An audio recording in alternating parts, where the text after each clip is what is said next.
Good afternoon and welcome to the May 11th Charles County Board of Education. I am calling to order the meeting. At this time, will you please join me in reciting the Pledge of Allegiance?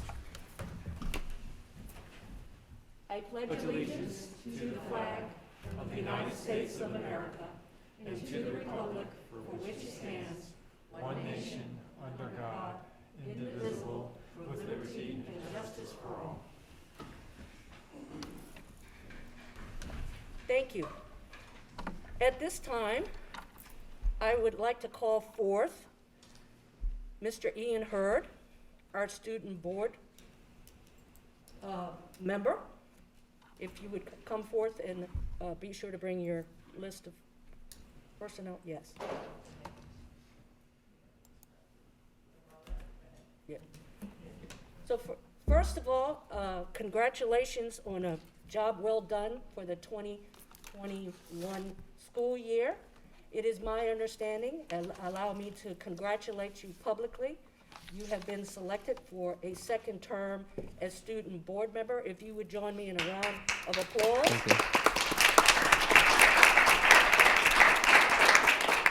you. Well done. Welcome aboard. It's now time to get to work, and one of the first actions that I'm going to ask you to do is to recognize the 2021 student liaisons. If you would so do the pleasure. Thank you, it's an honor. This year, our liaisons were Hiba Khan, alternate student board member from Maurice J. McDonough High School, Ryan Brown, student liaison from St. Charles High School, Jordan Johnson, student liaison from North Point High School, Tiara Rush, student liaison from Thomas Stone High School, Faizan Sadiq, student liaison from Westlake High School, Eric Valentine, student liaison from La Plata High School, and Christina Walker, student liaison from Henry E. Lackey High School. Okay, so at this time, I have a gift for you, Mr. Hurd, and Miss Walker, and Mr. Valentine. We have gifts for the other students as well. They're not able to attend. If they would come forward for the presentation.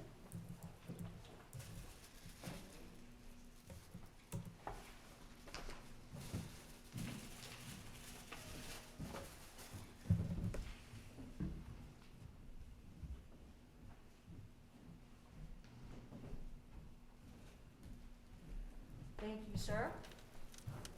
Thank you, sir. And thank you, ma'am. Thank you. Yes.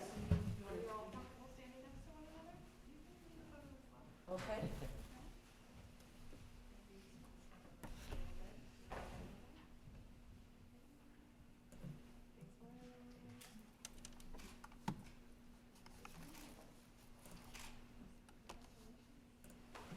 Thank you.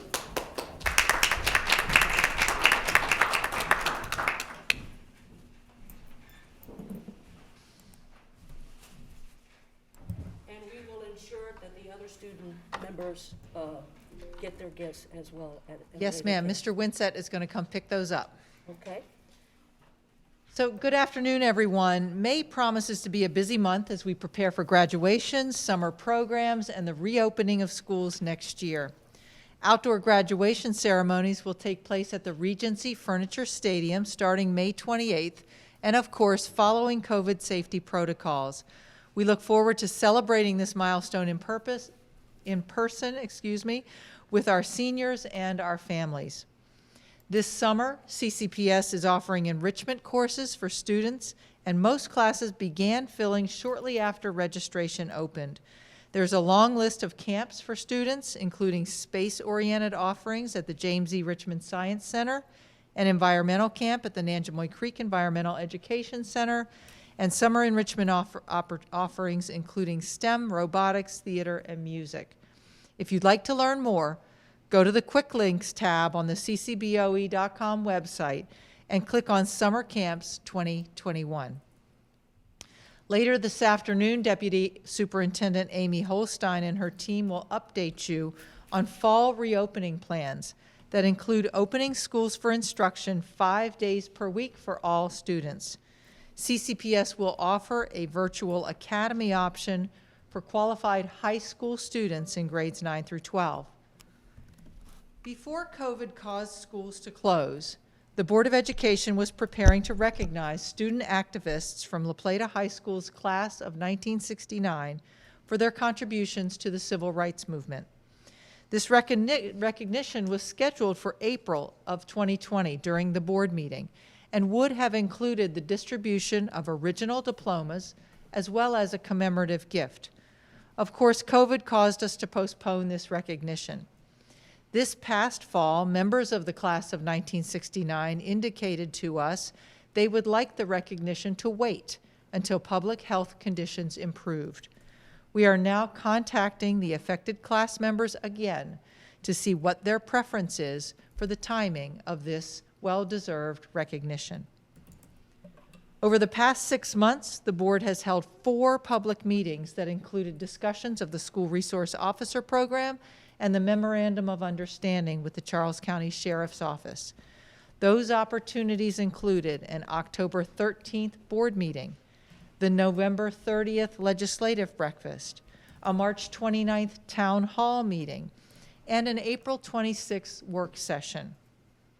I encourage anyone with specific concerns or questions about the SRO program to reach out to our Director of School Safety and Security, Mr. Jason Stoddard. We continue to ask the Charles County Commissioners to increase their proposed funding for Charles County Public Schools. The proposed funding does not allow us to provide appropriate raises for our employees or to add counselors and psychologists to provide mental health and emotional supports for our children and staff. It also does not allow us to fund new programs like career and technical education classes, which are highly sought after by our students and families. If the commissioners do not provide additional funding, we will need to cut programs in order to fund salary increases. This afternoon, the EACC will be holding a rally from 5 to 5:30 in support of additional funding for CCPS. I encourage members of our community to attend the rally or to reach out to the commissioners directly to advocate for additional funding for our school system. As always, thank you all for your support of teaching and learning in Charles County. Thank you, Dr. Hill. Ms. Brown?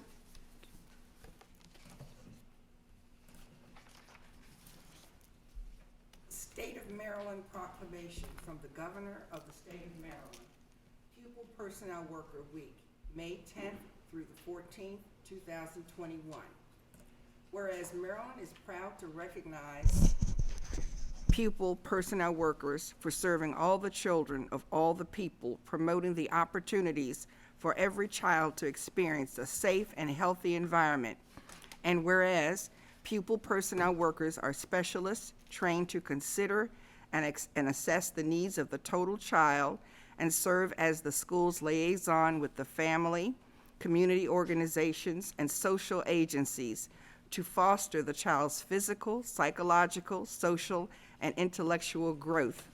And whereas pupil personnel workers work collaboratively with the resources of the home, school, and community, essential to the good mental, emotional, and physical health of each child, necessary to advance effective teaching, learning, and achievement in schools. And whereas it is important that the people of Maryland honor the unique and essential role that pupil personnel workers play in the personal and academic development of Maryland's children. These dedicated professionals do an outstanding job nurturing the growth, maturity, and responsibility that adulthood and good citizenship require. Now, therefore, I, Lawrence J. Hogan, Jr., Governor of the State of Maryland, do hereby proclaim May 10th through the 14th, 2021, as Pupil Personnel Worker Week in Maryland, and urge all citizens to join in celebrating this special observance.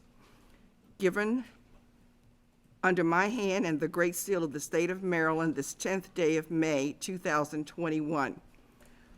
Larry J. Hogan, Governor, Boyd K. Rutherford, Lieutenant Governor, and John C. Wabron-Smith, Secretary of State. Thank you, Ms. Brown. What a great recognition of a group of professionals that work extremely hard, our pupil personnel workers. At this time, I will open up to the fellow board members to provide any correspondence or any information you would like to share at this time. And administratively, I would say make sure you turn your microphone in towards you to ensure that the public can hear you. Anyone has anything to share? Mr. Lucas. Thank you, Ms. Wilson. First off, I'd like to say Happy Mother's Day to all the moms out there. Hope that you had a great weekend. Had the privilege of attending a couple of events. A few of the board members got to visit Eva Turner Elementary School and Stoddard Middle School to see the fabulous renovations going on there. And I think that's a true testament to see how your tax dollars are spent and how that goes back into the community. Also point out that both those schools happen to be in District 4. Also had the privilege to take a tour with Dr. Salmon, State Superintendent, who visited along with State Board Chair Mr. Crawford and the Student Board Member Mr. Wu. And several board members were there as well. And Dr. Salmon reiterated how she likes to come to Charles County and how, more than any place else, board members always come out to take tours with her. Also got to participate in the Equity Task Force meetings, and kudos to all the people on that team. And also, if you can get an opportunity, go out and see some great sports. The weather hopefully cooperates and will be warm, and it's been great to see the kids play the variety of sports. Always good. So thank you very much. Thank you, Mr. Lucas. Mrs. Battle Lockhart. Good afternoon, everyone. As Mr. Lucas said, happy Mother's Day to everyone, and Teachers Appreciation Week. I didn't get a chance to get out because I was with you guys, and happy Nurses Week as well. Like Mr. Luca, we still are working diligently on the Equity Task Force. We have some amazing staff members that's supporting us, that we're supporting in that plan. We are, of course, working hard in the superintendent search, and I've had an opportunity to attend a CCAP meeting as well as the ECAP meeting. And what else? I think that's it for now. But thank you all, and have an amazing week. Ms. Brown. I did have an opportunity, along with some of my colleagues, to tour Eva Turner and Stoddard, which are being remodeled. And we are so lucky to have someone that is making sure that our schools are keeping up with education and having the things that are necessary, so that when they do a mandate, we don't just have to go and try to remodel something to keep up with what's being mandated. So I was impressed with that these are going to be state-of-the-art schools.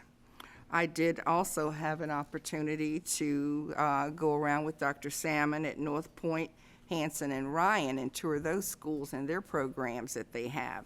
And it was nice to see that those kids are involved in after-school activities and what they're doing. I also had an opportunity to attend the groundbreaking up at the Newburgh Fire Department for the broadband. So luckily we'll be prepared in case there's another pandemic with having a little bit more internet service for people. And I also had a time to visit Mattawoman and see what they were doing over there. It happened that it was Teacher Appreciation Week, and they were definitely being appreciated that day. Thank you. Thank you, Ms. Brown. Mrs. McGraw. Well, I'd like to bring everyone up to date on the superintendent search. Board members have been actively involved in the search for the new superintendent. We've had several meetings in conjunction with the school, with our search consultants. I want the public to know that we received 17 applications, and we held our first round interviews during the week of April the 29th and May the 3rd. Second round interviews are going to be held this week. We have asked the community to participate by sending a question they would like to be asked during a third round interview.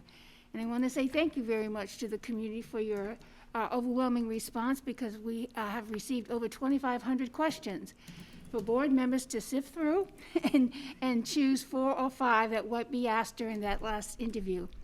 Those interviews are going to be taped and placed on the CCBOE website. So we're asking our stakeholders once more to join in, view the interviews, and provide feedback to the board regarding their choice for superintendent. And I want everybody to know that because of the COVID restrictions and guidelines, all meetings and interviews have been held virtually. So we hope to have made a selection by mid-June. I would also like to thank our facilities and school planning and construction team for providing an excellent tour of the renovations of Turner and Stoddard Middle School. I want to say that our team is truly knowledgeable and can provide up-to-the-minute explanations on every aspect of the project. We're very, very fortunate to have such an outstanding team in charge of these projects. I also want to thank the administrative teams and staff at North Point, John Hanson and J.P. Ryan, for showing staff and student talent, showcasing, I should say, staff and student talent during the recent tour with the state superintendent, Dr. Karen Salmon, the State Board of Education President Clarence Crawford. We really have a lot to be proud of here in Charles County, and it was really nice to be able to showcase it to our state representatives. Thank you. Thank you, Mrs. McGraw. Anyone else? So lastly, I would like to add that along with the state superintendent and the state chair of the board, Mr. Clarence Crawford, we also had Dr. Vermeil Green. Dr. Vermeil Green, so that the public knows, has been leading a task force on academic achievement for equity and excellence for African American boys. And we actually, here in Charles County, have 2 schools that are being piloted. So Dr. Green, along with visiting some of these schools, got to visit J.P. Ryan, where a pilot program is taking place. And like the other board members, I was in attendance for the groundbreaking ceremony down at the Newburgh Firehouse for the broadband expansion, along with the visits of Eva Turner and Benjamin Stoddard. And I can never say enough about Mr. Heim and his staff and the excellent job that they do with maintaining and upgrading and staying on top of caring for our schools. I also want to acknowledge Mr. Brad Snow, our very own, has been elected president of the Maryland Association of Pupil Transportation. It shows that our staff, executive staff, is highly engaged not only with their own school system, but they modeled their success at a state level. So congratulations to Mr. Brad Snow. I also want to give a shout out to the theater arts, that if you haven't had a chance to see the press release, it's not too late to get your tickets for McDonough's presentation of Rank. It will be showing the 14th, the 15th, and the 16th. And then Lackey High School's Disney's High School Musical Junior is going to be on display the 21st of May. There is a lot of extracurriculum activities that are taking place in the school system. We will do our very, very best to be out and about when if and when it's safe to do so. But I would strongly encourage the public to support our theater arts because with COVID, it's been challenging, to say the very least. I want to make a final comment very quickly, but it's very important. I know and recognize that we're in transition. Mrs. McGraw mentioned that we have a superintendent search that's going on. We have graduations that's coming up. We have the summer programs that's coming up, anxiety about fall reopening. And quite frankly, I think we all can agree that COVID's exhaustion has taken a toll. I would say keep your spirits up, keep forging ahead. You, and when I say you, Dr. Hill and your staff, and the many teachers and support staff and employees of the Charles County Public Schools, I wanted to acknowledge that it's been a weary journey, to say the very least. But we're going to get through this, and I wanted to acknowledge your hard work is paying off. Your perseverance is going to pay off. So hang in there. we know and we acknowledge there is a lot that's going on, and your efforts are not going unnoticed. COVID might slow us down a little bit, but it's not going to deter us from accomplishing our mission. So I wanted to just relay to you that we are in transition, and with transition, there's going to be positive change. Just hang in there. We're going to come out ahead. So thank you again. Ms. Wilson, if I could, forgive me, I so appreciate Ms. Brown reading the resolution regarding pupil personnel workers.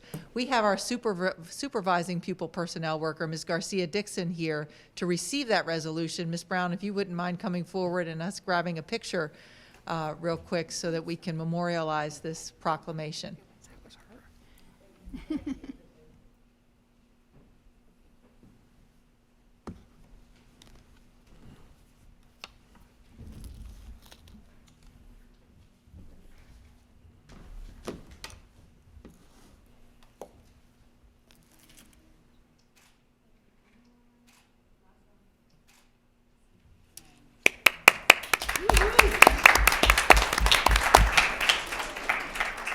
So at this time, I'm going to call up Mrs. Linda McLaughlin, Education Association of Charles County, for her update.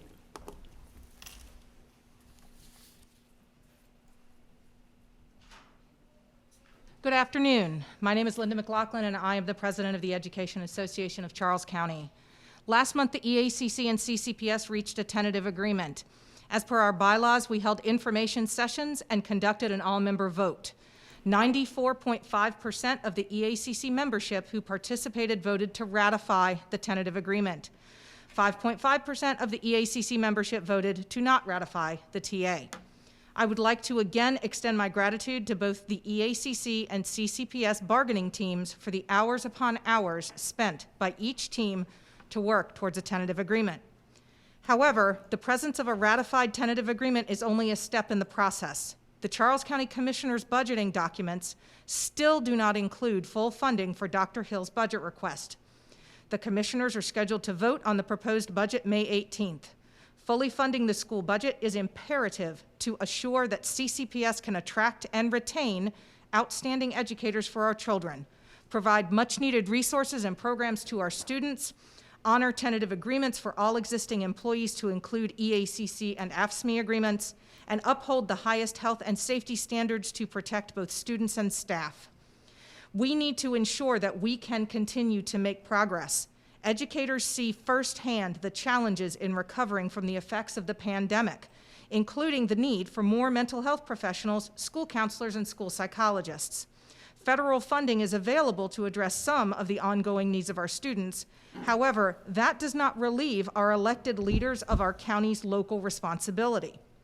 As you know, the school system is the largest employer in the county and used to be funded at 52% of the county budget. It is now funded at 49.8%.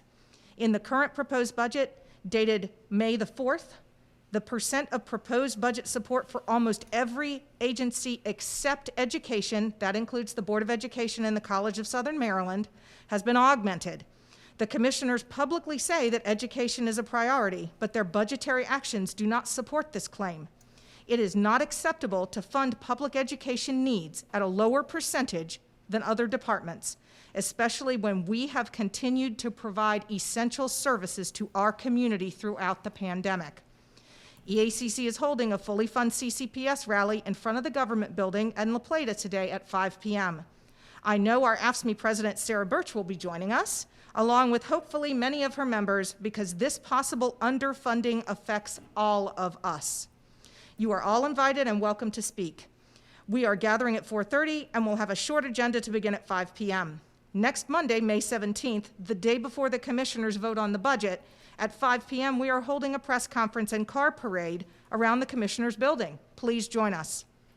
Education should be a priority and funded as such. Anything else is simply lip service by local officials. Schools create a community of lifelong learners and responsible global citizens. It is our calling as educators to be part of this process, and we take our charge very seriously. Our students and the educators of Charles County and our community are counting on the Charles County Commissioners to do the right thing and fully fund the superintendent's budget request. Actions speak louder than words, and actions with funding are the proof that we all need that they are committed to doing right by public education. Our children are watching and listening, and so are we. Thank you. Thank you, Mrs. McLaughlin. Next up is Mrs. Birch.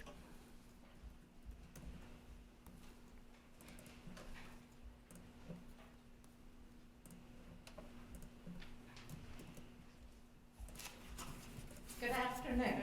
My name is Sarah Birch. I'm president of ASME Local 2981.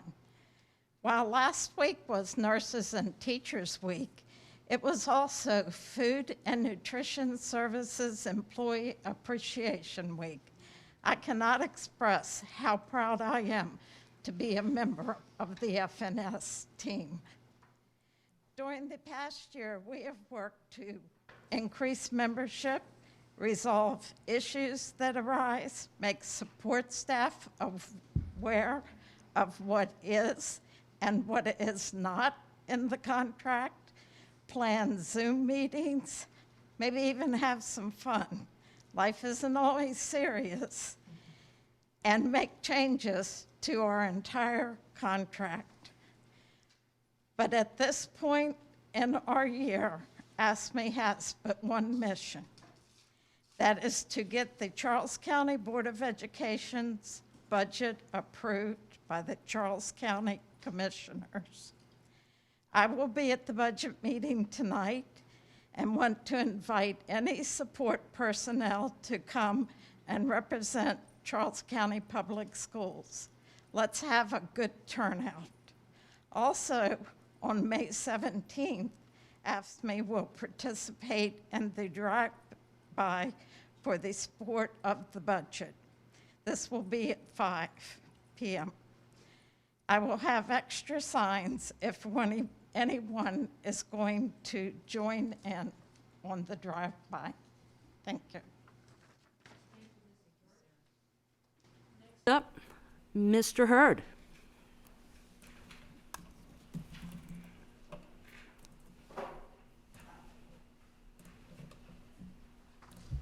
Thank you. I want to begin my report by addressing an issue of the utmost importance, ensuring our school system is well funded. Currently, the county commissioners are reviewing their budget for the next fiscal year, and included in it is the budget allocations for the Board of Education. I implore the county commissioners to keep the futures of our students, our teachers, and our community at the center of their decision-making by fully funding the school system's budget request. For the April SMOB Advisory Council meeting, I tasked my fellow students to write and engage with our county commissioners on what a fully funded school system means to them. We all have a part to play in ensuring that we invest in our future generations. On Saturday, April 28th, CCASC held a General Assembly meeting with delegates from our middle and high schools. I want to thank Mr. Stoddard, Director of School Safety and Security, for attending and engaging with delegates on a wide range of issues. From reopening to graduation, our delegates' questions were answered directly and transparently. Thank you, Mr. Stoddard, for continuing to show the benefits of staff-student engagement. On Friday, April 30th, I had the pleasure of touring North Point High School, John Hanson Middle School, and J.P. Ryan Elementary with State Board of Education President Crawford, State Student Member Jason Wu, State Superintendent Dr. Salmon, and other esteemed members of the Charles County Board of Education. It was great to observe in-person classes and to see the hard work our teachers are putting in up close. Last Wednesday, I was able to tour the renovation projects on Eva Turner Elementary and Benjamin Stoddard Middle School with members of the Charles County Board of Education and Board of Commissioners. I appreciate the depth that Mr. Heim and his team went into during the tour. Their dedication to providing world-class facilities for our students was evident throughout every minute of the tour. This tour was a great opportunity to see the direct benefits that school budget allocations have on our community. Last Thursday, I had the honor of attending Governor Hogan's press conference announcing Project Bounce Back as chairman of the Maryland Youth Advisory Council. Project Bounce Back is a $25 million investment in helping youth recover from the devastating impacts of the pandemic. Included in Project Bounce Back is the creation of regional mental health crisis teams who will provide additional emotional and social supports to students. Mental health is an important issue in the youth community, now more than ever. And I wanted to take a moment to highlight the work being done on a state level to address it. The May board meeting marks the end of our student liaisons terms. Christina Walker, a senior at Lackey High School, is finishing her 3rd year in the boardroom. This is an incredible achievement. Thank you, Christina, for your leadership. Ryan Brown, a senior at St. Charles High School, has done an excellent job at keeping her peers informed on what happens in the boardroom by publishing a school newsletter. She is a passionate advocate who has spoken before the board multiple times. Thank you, Ryan, for your passion. I want to recognize Eric Valentine, a junior at La Plata High School, for his perfect attendance record at board meetings this year. His passion for serving the students of La Plata High School is evident in his consistent participation at board meetings. Thank you, Eric, for your dedication. Hiba Khan, a junior at McDonough High School, has served as alternate student member. Thank you, Hiba, for your service. Jordan Johnson, Tiara Rush, and Faison Sadiq are also graduating this year. We are going to miss our graduating liaisons, but I am certain they will continue to achieve great things. It is tradition for the student member-elect to shadow the outgoing student member at the May board meeting. You may have noticed that I do not have a shadow this meeting. I am pleased to inform everyone that I have been elected to a 2nd term as student member of the board. I am proud of the work my fellow students and I have put in over the past year and look forward to the year ahead. Thank you. Thank you, Mr. Hurd.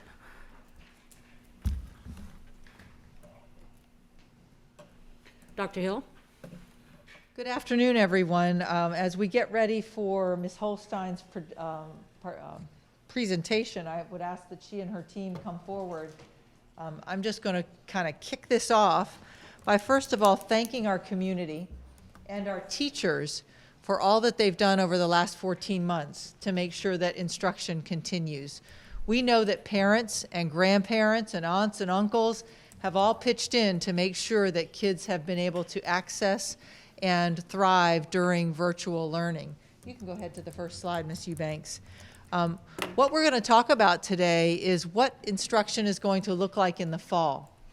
And I know that there are some in our community who would like us to continue a full virtual option. And I'm here to tell you that I believe that in-person instruction is what's best for children.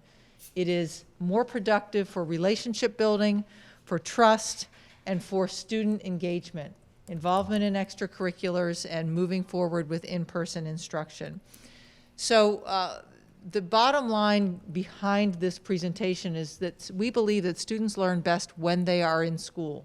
But we don't want to return to just business as usual as it was in March prior to our closure. We want to take what we've learned through virtual instruction and we want to put it into the in-person classroom. Every child in our school district will have a device. So that one-to-one device is going to be a game changer in how we go about teaching and learning. So we're going to take what we've learned and we're going to infuse it into the in-person environment. I've been in regular communication and conversation with Dr. Abney, our health officer, and talking through with her the challenges of fully in-person instruction for all 5 days a week for all children for next fall. And I want to assure the board and the community we're going to be following all of the health guidelines. And Dr. Abney and I are walking hand in hand with this to make sure that as we open fully for our community, we are also going to open safely for our community. Kind of a sidebar is, as many of you know, the FDA is getting ready to approve an emergency use authorization for vaccines for 12 to 15-year-olds.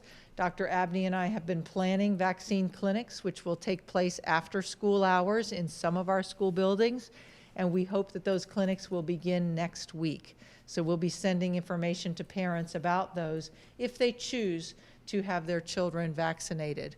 And then finally, one thing that we have learned through virtual instruction is that parents are much more engaged because they have a virtual option.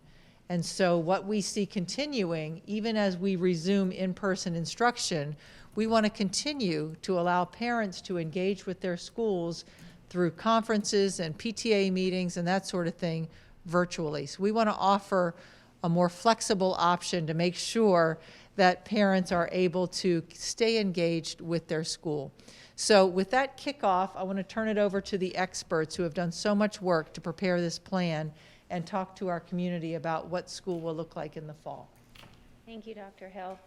I have a lot of members joining me today, so we'll just keep going. And as new programs are being brought up, if my team would just come up. So we wanted to start today because there's just so much information to present. So we thought that we would cover today the main topics that we thought would be on most people's minds thinking about fall. So as Dr. Hill said, our goal and our full intention is to open all schools and centers to full capacity 5 days per week. That's what we're planning for, and that's what we feel we will be able to do with safety guidelines in place, as Dr. Hill said. We will continue all of the SOP, the standard operating procedures. We will keep adjusting that as we do now. Mr. Stoddard, if he comes, he's in a meeting right now. If he finishes up, he's going to talk about those plans. We adjust those weekly now, and we will continue to do that. April Murphy's here, and she's going to talk about the cleaning and sanitizing protocols that will continue in the fall. And then we would like to talk about an expansion of the virtual academy and what that might look like in the fall. Let me say before we get to that slide that all of our plans are contingent on MSDE approval. So even as we roll out this expansion and ask parents to register, our window will start Friday, and I don't want to jump too far ahead. All of these plans may be changed if MSDE does not grant us approval for this virtual option. And I just want to make sure the community is well aware of that. In addition, we know that we are receiving a great deal of grant funding in the next 3 to 5 years.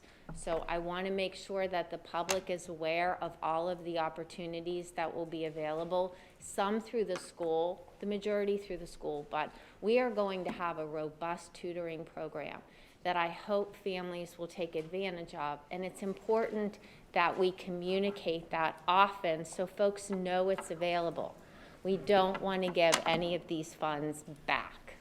We want to utilize them because our kids are going to need all of these programs in the fall. And then finally, Kathy Kiesling will be here today to talk about all of the new initiatives we have for social emotional supports for students and staff. Not only are we going to put additional programs in place for our kids, but we also know that we have to take care of our adults because adults have also gone through this pandemic. And it's important that we support their mental health needs as well. So with that, Ms. Eubanks, so what does it look like to reopen to full capacity? We are ready or preparing to welcome back all 26,735 students. We are hoping that families that chose during the pandemic another option will choose to come back to the school system in the fall. Right now, we are finishing up course selection. That's all been virtual. And the work that our counselors, teachers, all of the folks in instruction have done, Alicia Jones, it has been phenomenal to take a process that we used to do by paper and pencil and make this completely virtual so that children are picking the right courses for next year and making sure that they're in the correct sequence of courses when they make their selections. So we're just about finished with course selection. So when that occurs, then the school teams really start their master schedules being developed. And that also is a great deal of work to look at the bell schedules and look at the numbers and figure out what that master schedule is going to look like. So we are in full planning mode right now. In addition, we know how important it's going to be to have articulation between our schools for next year. So instruction folks put together a very nice articulation plan where we can have these virtual meetings so that schools that are receiving students will have the opportunity to be able to talk to one another, to see what this child may need coming into the fall. And if you remember from our summer program presentation, we also have articulation planned for summer programming, because we want our summer school teachers to be able to talk to the teachers that will have the kids in the fall and be able to share strengths, areas of need, and do some instructional planning for them before the school year even begins. So articulation is especially critical this year. Summer curriculum planning will occur all summer because we're going to have to make some changes to the curriculum. We know that there are going to be gaps for kids, and we really need to front load some of those instructional targets early on in September and October so that we can make sure that the kids have the prior knowledge that they need in order to be successful. So we will be summer planning really all summer. We've asked master teachers to come in and join us. And if our agreement is ratified, I'm excited to say that we're increasing the pay rate for folks that are willing to give up time this summer to help. So we've been behind with pay rate, and I'm really excited that we're going to be able to really pay people what they deserve for taking their summer time to support our kids. And finally, this is the time where we plan professional development. So we are in planning for the leadership conference, new teacher orientation, and all of the summer types of fall programs that we'd like to implement. But as Dr. Hill said, we have a new way of planning some of these events where they can be hybrid events. We can take what we've learned and we'll be able to provide some of our professional development virtually, which I think will increase participation for folks that need to get home because of families, but then can log in. So we're very excited about all the opportunities this summer and this fall. So the point of this slide is to really let the public know that we are in full planning mode and we are ready to open in fall, and we will be prepared. I don't see Mr. Stoddard, so I'll go over his slide, but he always does such a good job. He definitely is an expert in this area. But as I said at the beginning, we'll continue to evolve with whatever guidance that the CDC and that Charles County Health Department updates us with. Dr. Hill really has partnered with Dr. Abney all through this crisis, and they have helped us to stay prepared so that we're ready when changes need to occur. Oh, and he's here. Mr. Stoddard, I'm on your slide. And you do such a better job than I do. Excuse my tardiness, I've been on federal government, and they're all here to help. So as we look to what we're doing for next school year, we're looking for updated guidance from the Centers for Disease Control, MSDE, as well as our local health departments. It will evolve over the next couple months. I think we've already seen as states, we've seen states changing already. And I think that we'll continue to see that. We continue to work with our local health department on obtaining as much PPE as we can for our staff that need it and for our staff that want it. I think that's important. We've established that role already, and we plan on continuing it. Contact tracing will not stop. We will continue with that as well. There has been some questions about, are we going to continue to do it? Absolutely. The COVID pandemic is not over, no matter what anybody tells us, and it's not going away anytime soon. So in order to continue to be as protective as we possibly can, we'll continue to contact trace. The last one up there, I think, is the game changer, as we've already began to see. The vaccination availability currently outpaces the people that want it.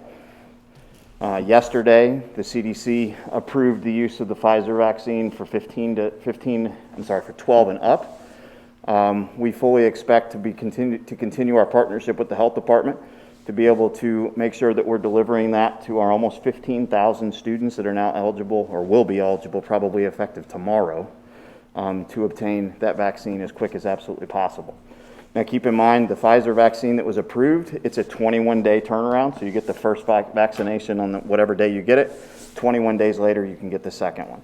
So we do not anticipate having any what are classified as fully vaccinated students out of this round, 12 to 15-year-olds, in our schools this school year. However, next year, a vast majority of them would have the availability to be considered fully vaccinated at that point. We do anticipate at some point in time next year for there to be a vaccine for 2 and over. They are currently doing those studies, trying to figure out the dosing, and they do anticipate by September to October to start those trials. Thank you, Ms. Stoddard. Okay, Ms. Murphy. Good afternoon. Thank you for this opportunity. It is my honor to be here today to talk about how staff from Building Service and Operations will continue to support staff and students in the fall.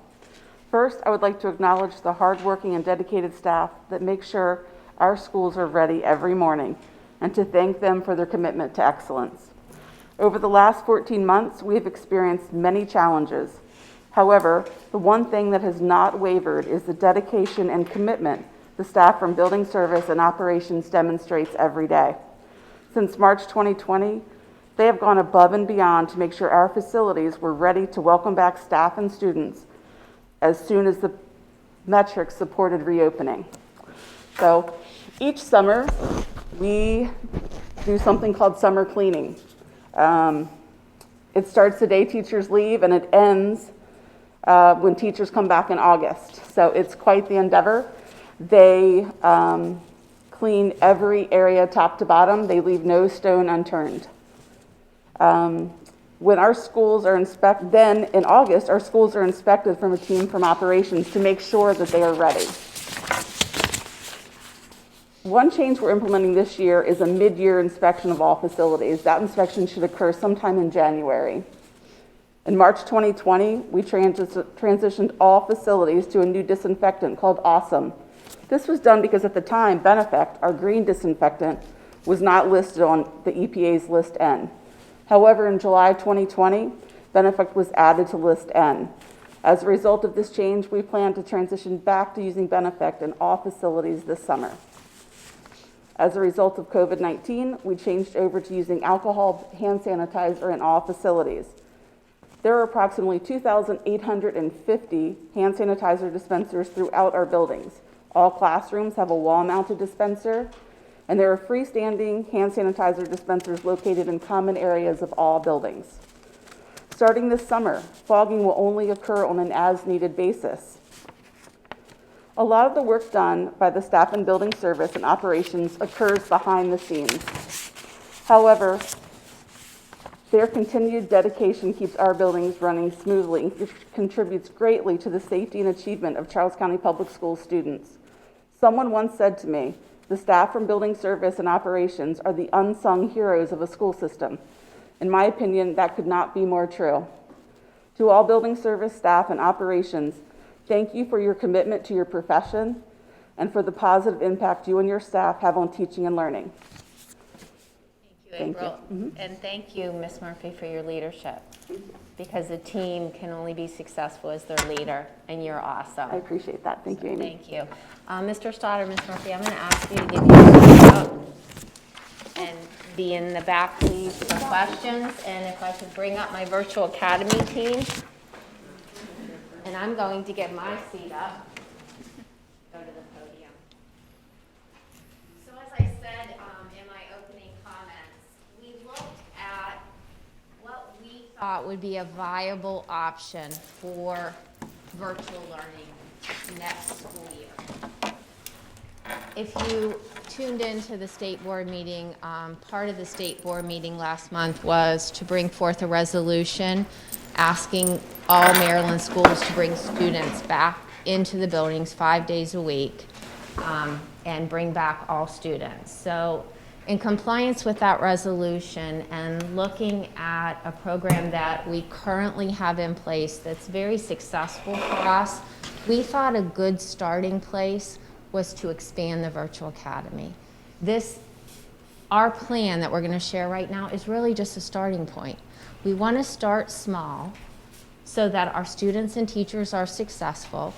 And then this is certainly something that, if it pleases the board, could continue to grow. So we're looking at what we learned the past year plus, and we'd like to implement what has worked for us, but in an expanded model.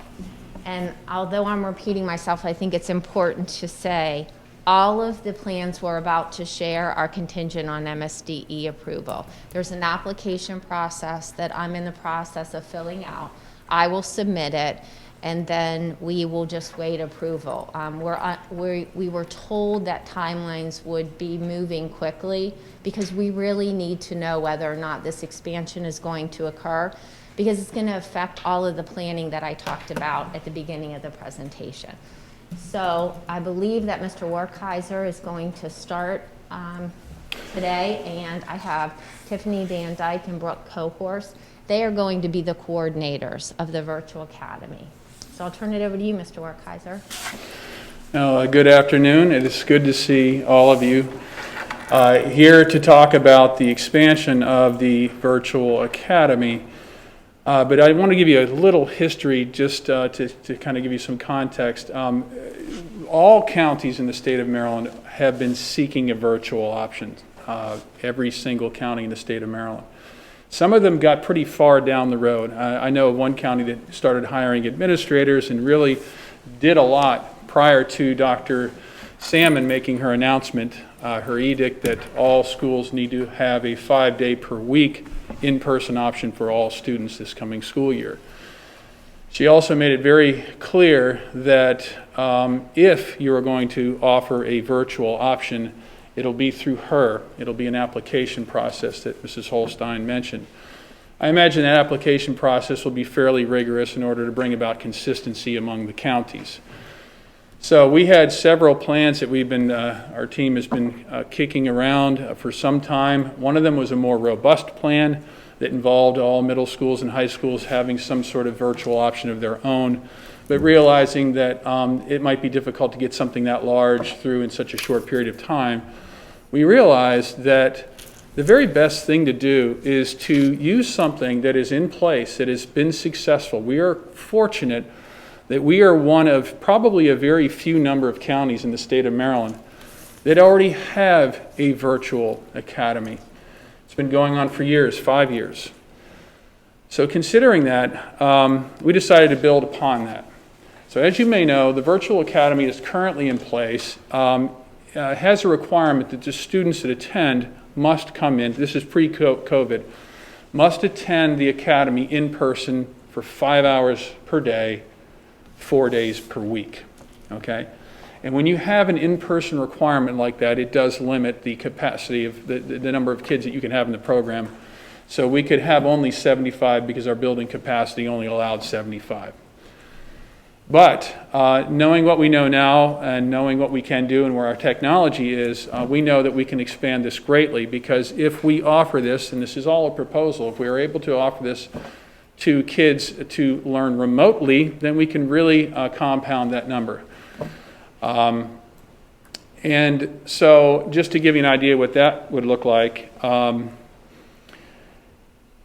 every teacher can teach about 6 or 7 courses throughout the day.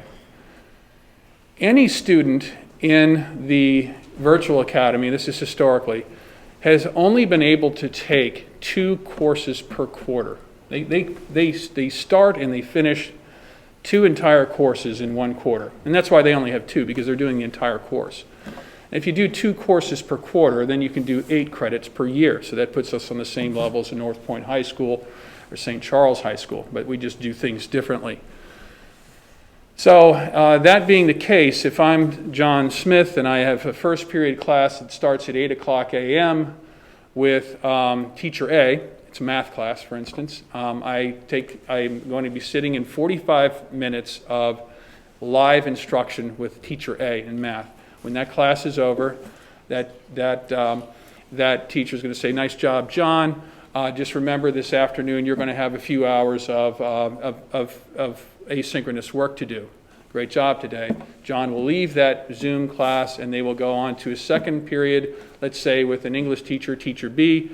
They do that live instruction for 45 minutes and teacher B says, "Great job, John. Just remember this afternoon, this evening, sometime throughout the day, you have a few hours of asynchronous independent work that you need to do."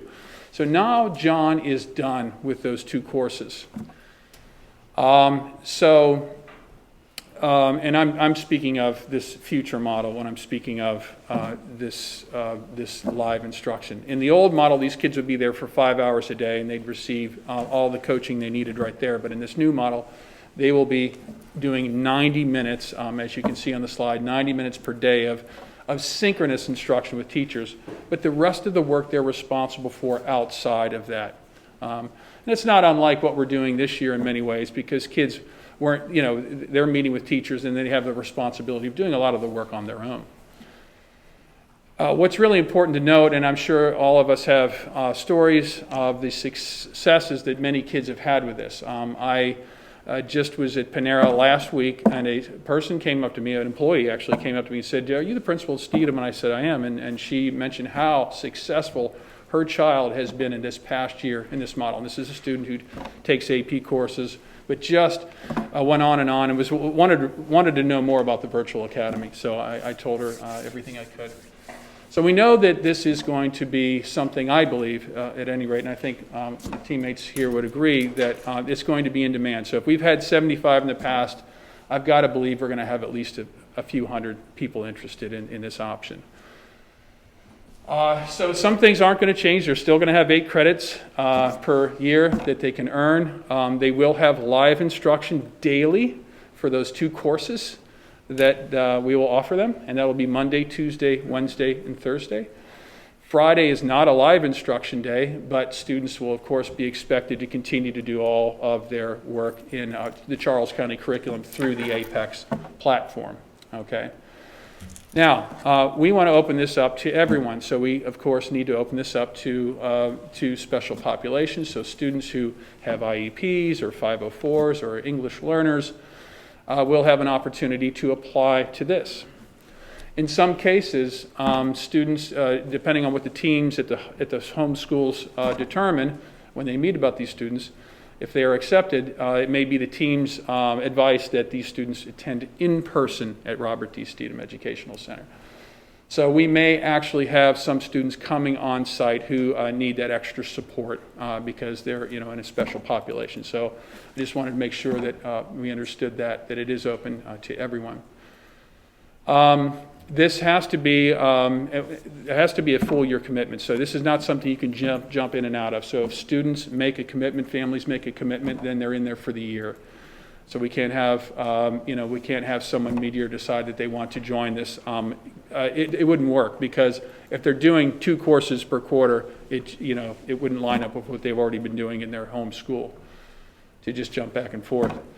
As you can see, we have what I would say is a limited menu of courses. It may seem like a lot up there, but really what you have is all of your core courses from grades 9 through 12, because that's what this program is for, grades 9 through 12. And then note, so that's in the left-hand box there. And this whole program, the Virtual Academy, is set up as a pathway for graduation. In other words, we have had students that have gone all the way through from beginning to end and graduated from they graduate from their home schools, but they have gone through the Virtual Academy as a pathway to graduation. Well, how is that so? So if you look on the left, we certainly offer a platter of courses in the core content areas, but if you look on the right-hand side, we have a single pathway to graduation, and that pathway is world languages. As you know, there are other pathways such as CTE that students can go. but we certainly wouldn't have the manpower nor space to do that. So our pathway is world languages, and we would like very much to offer both Spanish and French, just in case there's a senior, let's say, who applies and has already had French. We'd like to be able to offer French too, so they can complete their pathway. So that'll be the pathway to graduation, and then you'll see a menu of elective courses that we offer, and that allows us to give kids full schedules. Okay. So that is, in a nutshell, what the academy will look like. We can service a lot of students this way.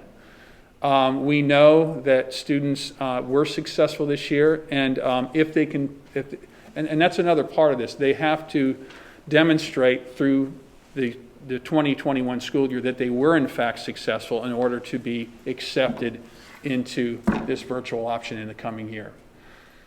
So I know that's a lot to say, but certainly look forward to any questions that you might have for us about our vision. So for logistics, we would like to push all this information out after today's board meeting and then open a registration link on Friday.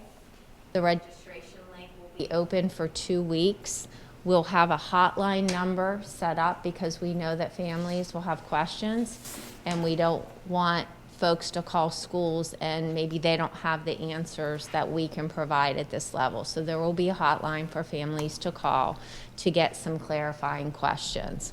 As I stated at the beginning, this is a start that can be expanded in future years if the need is there and if the community is asking for more virtual options.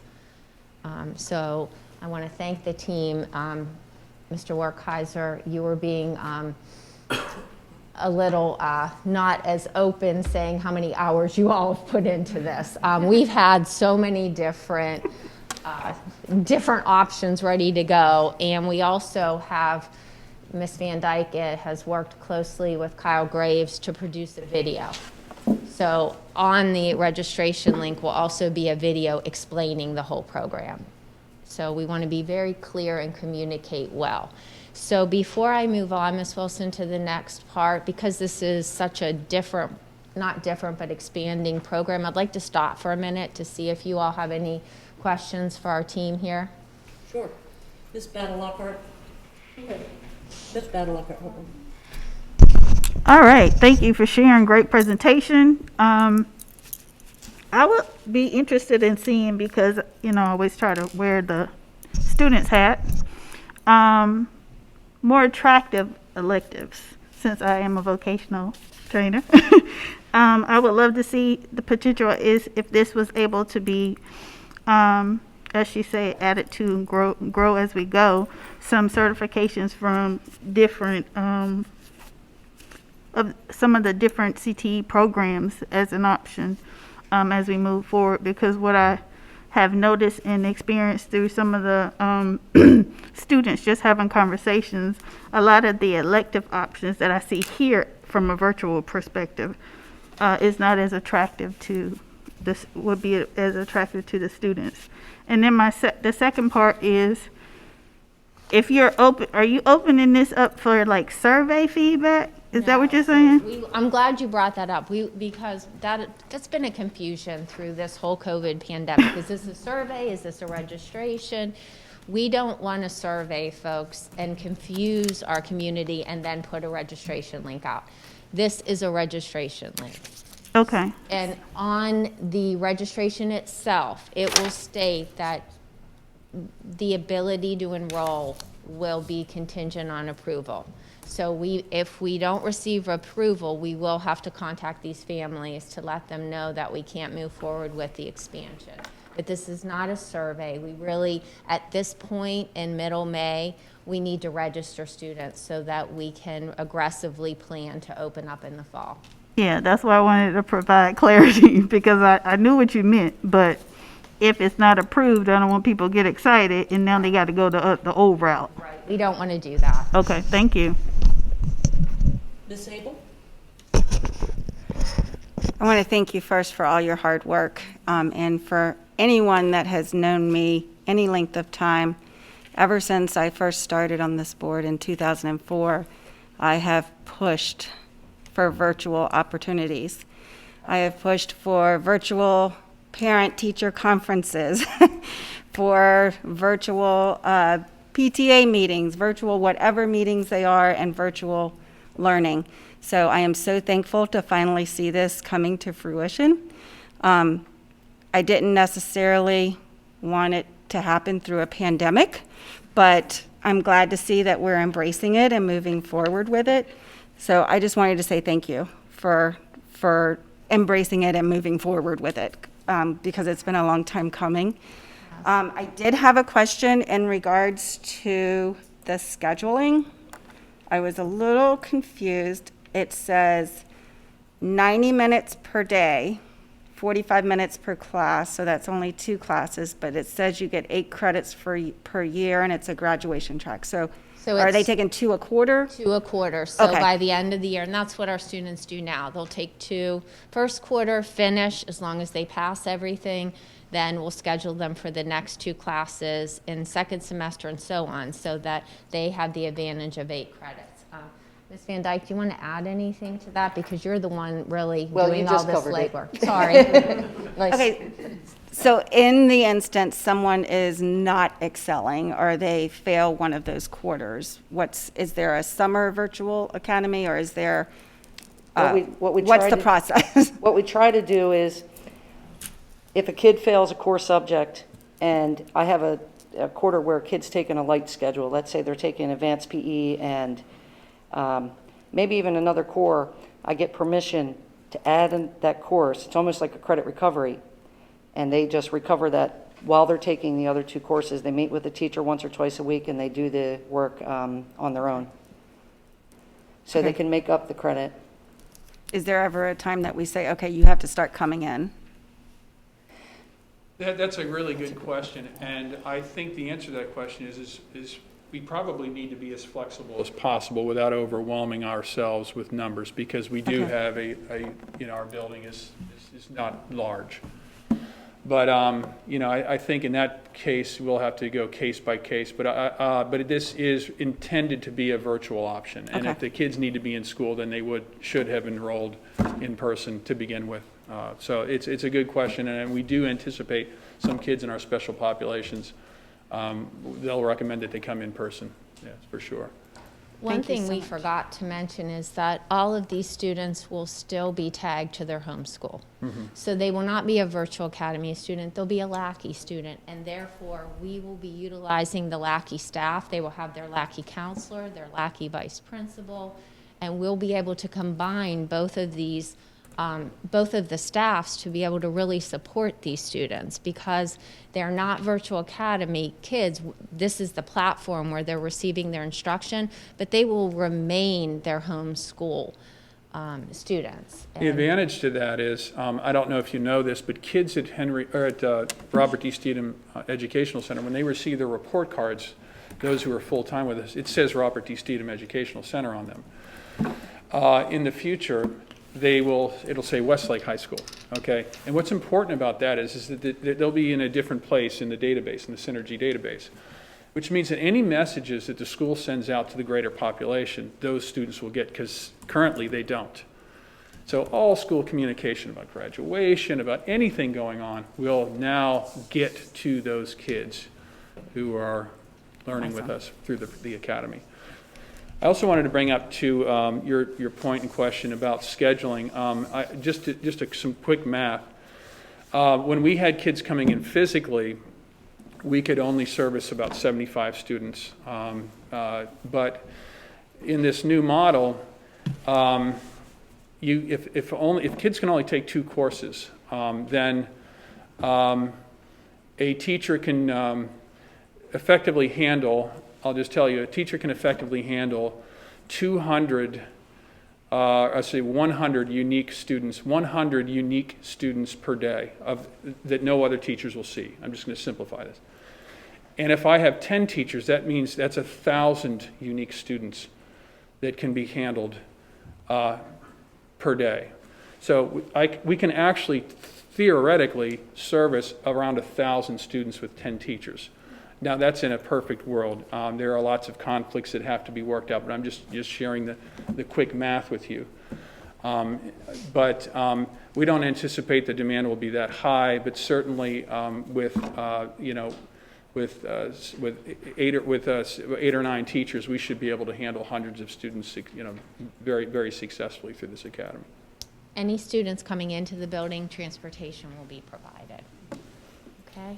Mrs. Bedelucker, you had a follow-up question? Yeah, to piggyback on what Jennifer was asking, with the challenges with the individual classes for a student, since you mentioned about the tutoring, robust tutoring that's coming, would that be an opportunity to support the virtual academy students? Absolutely.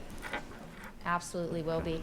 What's nice, and again, Tiffany, you can speak so well to this, is that students who do poorly, if they don't do well on a module, the teachers can go back and they can rewatch that module and do a lot of reteaching. So there's a lot of support there. So we don't have a high failure rate right now for students enrolled in Virtual Academy because of all the supports in place, and they're focusing on 2 classes. So you're not trying to manage 7 classes or 8 classes. Okay. Mr. Lucas, you had your hand up. I did, yeah. Just a quick question. So this is obviously through STEAM, and earlier you mentioned that the state had a resolution that every system had to have a plan to bring back kids. But now, come fall, is there still an option for, or how is that being handled? I mean, the expectation is that everyone is going to be in that school? Yes. So, I mean, I know that's the expectation, and I'm not trying to get around semantics here, but you said the state had a resolution, so is that mandated now? A resolution is not mandated.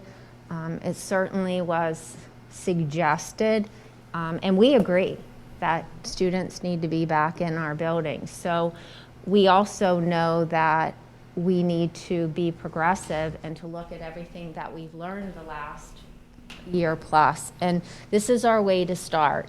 So this will be our virtual option if you all agree for the fall. All other students who aren't eligible for the virtual academy will need to come in person.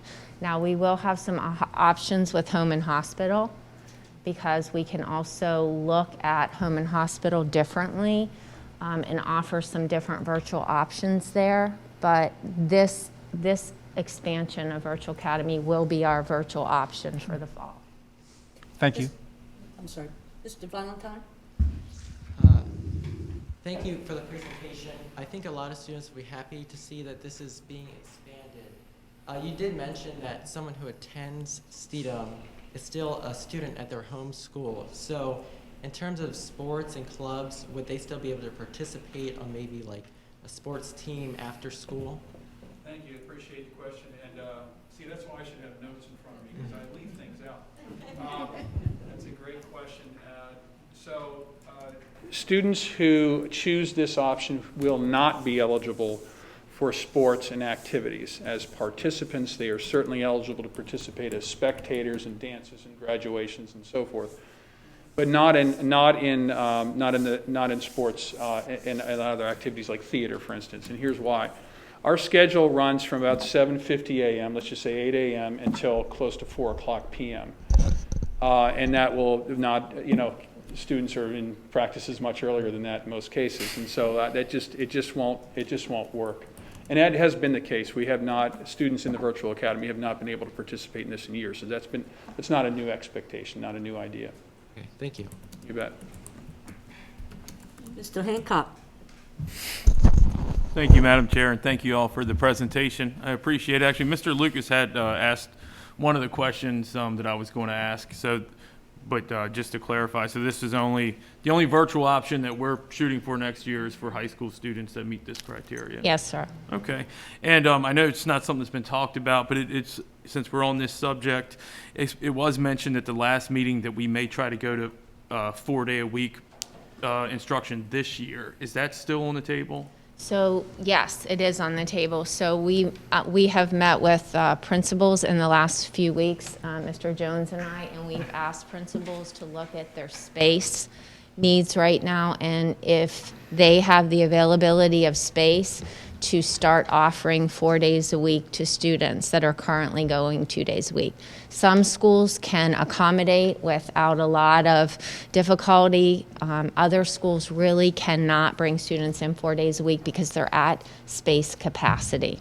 So it really is being handled on a school by school, actually class by class basis, and it's just because of space. We would love nothing more than to bring every student back who wants to be back in the buildings 4 days a week. So we have asked our principals to look to see where they can do that, which families they can offer that option to for the few weeks that we have left this year. Okay, thank you. Is there a particular start date on that, or just as? It's already started. It's already started, okay. Yes, sir. Thank you. Already started. Anyone, Mr. Lucas? So as a follow-up to that, I think I heard you say that some schools could not expand this year. So, discussion to have, probably not now, but what's going to change between now and the end of August that's going to allow that to happen? And if it's changes in CDC guidelines?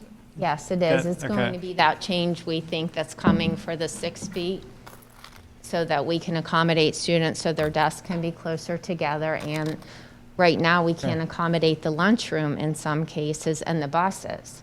So if the guidance changes for fall and we can start bringing a full load of students on the bus and we can follow whatever those guidelines are that are to a lesser degree than 6 feet, then we can bring everyone back. And that's really what we're anticipating. Okay, I just wanted to make that clear. So it is contingent upon that, but Yes, that's been the talk, if you will, for several months now. And a lot of school districts are already there. Thank you. You're welcome. Ms. Wilson, due to time, would you like us to continue or would you like us to bring the rest of the presentation back next time? I think we have time to continue. Okay, great. If you all would give your seats up to Ms. Kiesling. Thank you all. Appreciate all of you. Okay, I can quickly go through this slide because we've talked about this before. I just wanted to put it out to the public and to all board members again that this is our implementation plan based on all the grant funding as well as some local funding to support our students when we return in the fall. So, you know, I have it all attached because this is not a one summer or a one-time ELO kind of support program that's going to address all the needs. I've been reading a lot of research, and I found, if you're interested in reading some, that the most recent research is really showing that this is going to take 3 to 5 years of intensive intervention to close some of these learning gaps. So we can't just plan for one summer or one fall. We really need to be planning for a 3 to 5 year implementation, and we need this plan to all be interconnected so that we're not providing a scattered approach to this. So everyone's aware we have a very robust summer program. Folks have done a terrific job identifying students, and our teachers and IAs have been phenomenal. I was very worried that we weren't going to get enough folks to run these programs, and we have. So we'll have our summer boost and our summer school. Remember that summer school this year is happening in all of our secondary schools because we anticipate increased numbers. In addition to students who have learning gaps, though, we also have to remember the students that are on the accelerated track. And they have not been, in some cases, able to have the opportunities that they would have had. So we have to provide opportunities to get that acceleration back on track. When we do open up, as I mentioned earlier, we have curriculum mapping that's going to address what the curriculum will look like in the fall. And then MSDE is proposing a diagnostic assessment that will take place when students return. And we don't know much more than that. They've promised that this assessment will identify where students are needing some intervention, and we're hopeful that that's what this diagnostic assessment will help us to do and to inform teachers and help us make instructional decisions. And then we will also be working with our principals to plan data utilization meetings. It's going to be critical that if we get all this data, what do we do with it? Just having the data will not help students to be able to close these gaps. So we need to train our principals. Title I principals are very good at these meetings of looking at the data, understanding the data, and then making instructional decisions based on the data. Those are all plans for the fall. In addition, we need to have our intervention groups, which through this ESSA grant can help us pay our folks to provide intervention before and after school and during the day. As I mentioned, we will be pushing out to the community the opportunity for free tutoring. It will be for students in grades K to 12. There'll be ample opportunity for individual and for group tutoring. Brooke, who was just up at the table, Brooke Cohorst, will also be coordinating our tutoring efforts. Extended learning opportunities through the grant, we will be giving schools additional funding opportunities to plan their ELOs. So they'll be able to look at their needs of their individual school and plan ELO opportunities for specific targeted groups of students. We know that formative assessment will be important because we need to keep assessing students. And then finally, we don't want to lose everything we've learned with technology. As Mrs. Abel said, in one tiny way, there have been blessings. And we want to make sure that we capitalize on what we've learned, and let's use technology to improve student achievement. So we don't want to lose that, and I think with Charmaine Thompson's leadership, we are well on our way. So, Ms. Keithling, I'm going to turn it over to you to talk about some mental health initiatives. So a lot of these initiatives are not new. They're things that you have probably already heard me speak about in the past. However, we are bolstering some of these things because with certain funding that we're going to be able to receive and some things that we're going to be able to do, we can enhance some of the programs that we already have. We've been working with some of the companies too to make that happen. I want to give a shout out to my staff, my student service staff. They have been boots on the ground since our closure. They've been at the schools. The counselors, the PPWs, the school psychologists have all been in person at the schools working tirelessly to make sure that the supports are in place for all of the children that they need. Has been difficult, however, because we don't have them in, all the kids in the classroom, so it's hard to see sometimes what their needs may be. So we're anticipating that there is going to be a greater need when all the children do return. We're already starting to see that with some of the students that have returned in terms of the supports that need to be put into place for them social, emotionally. So we're going to continue to build those relationships with the kids, with the staff that are in the school. The social emotional programs, Move This World and BASE, are going to continue. We're looking to expand the Move This World elementary program for the fifth graders going into sixth grade, to move it into the sixth grade. We're hoping to have that happen at the beginning of the year for next school year. And we've also been working with the BASE program, and their people have offered for us to now, instead of just have 100 seats per school for our secondary schools, to open it up to every student in the school. So that's something that our principals don't even know about yet, but I'll be talking to them about that at the middle school meeting with the principals and the high school meeting with the principals, so they know that they'll have that opportunity. If they wanted to do a school-wide program, in some sense, working with the BASE, they could do that now. School counselors and school psychologists, PPWs at all levels, have been working with all of the students, either virtually or in person, and their families. Our Handle with Care program is growing and expanding. We work with our emergency medical service staff and with our sheriff's department whenever there is a traumatic event that may happen a night before at somebody's home. We're notified by those groups, and we are able to contact our principals early on to let them know that something has happened, to make sure that the children are looked after. So that governor's initiative has grown a little bit. We're going to be recognizing those first responders that send us their Handle with Cares with challenge coins. So working with the local management board, we're able to provide those to everybody who reports. And we've also have now little Handle with Care teddy bears that they will carry with them. So when they go to a home, to remind them to make sure that they're sending those notices to the school system. So that's what those are about, and those are going to be handed out now.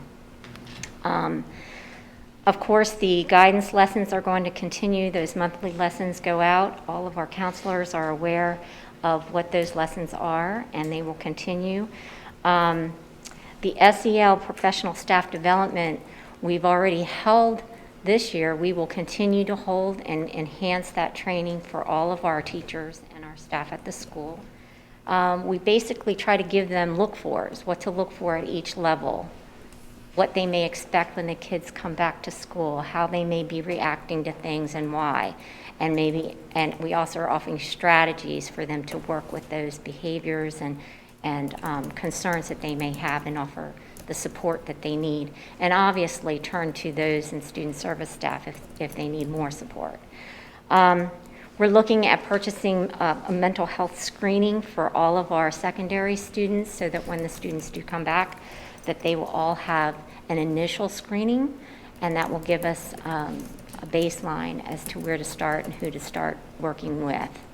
And if you haven't already gone to our webpage, the mental health webpage, please take a look at it. There are workshops that are being offered to our students.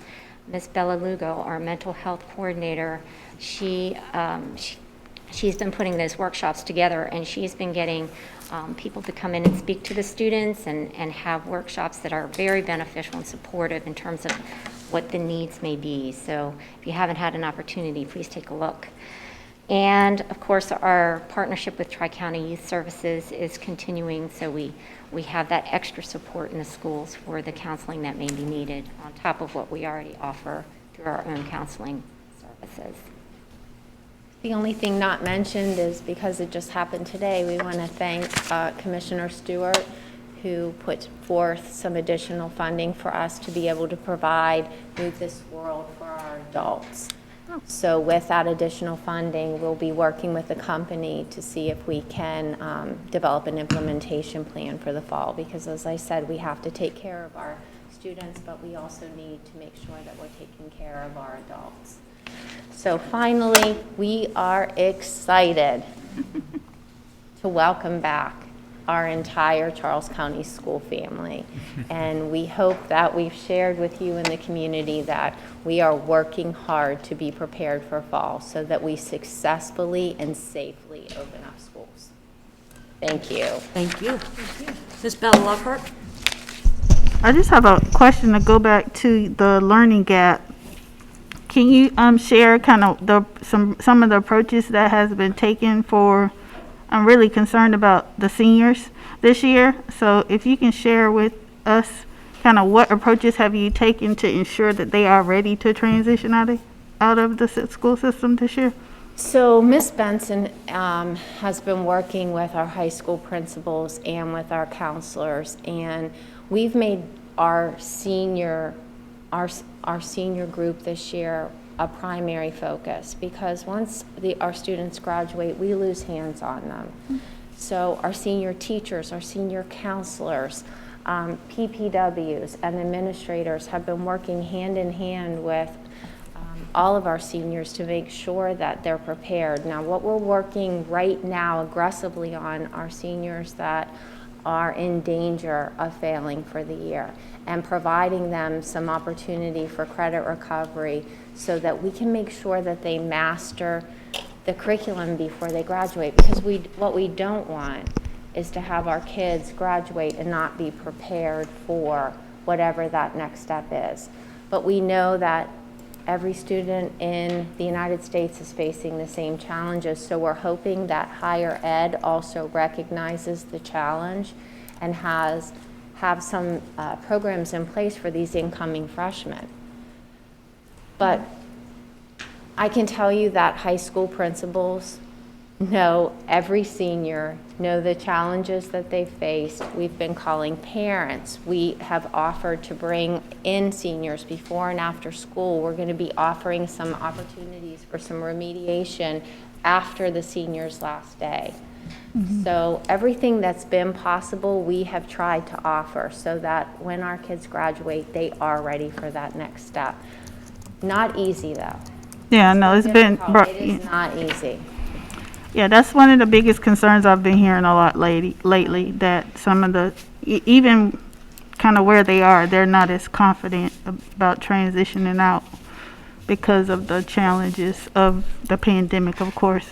Absolutely. And a lot of it wasn't really truly discovered, as we all know, because until they transition back into the space where you can physically know as an educator that something's not quite right and they've missed out on the opportunity to get what they really needed at one-on-one. So I just wanted to make sure that we kind of brought that to the forefront, because there's been some concerns even through the teachers that have brought it to me. So I just wanted to ask you, since we're talking about learning gaps right now.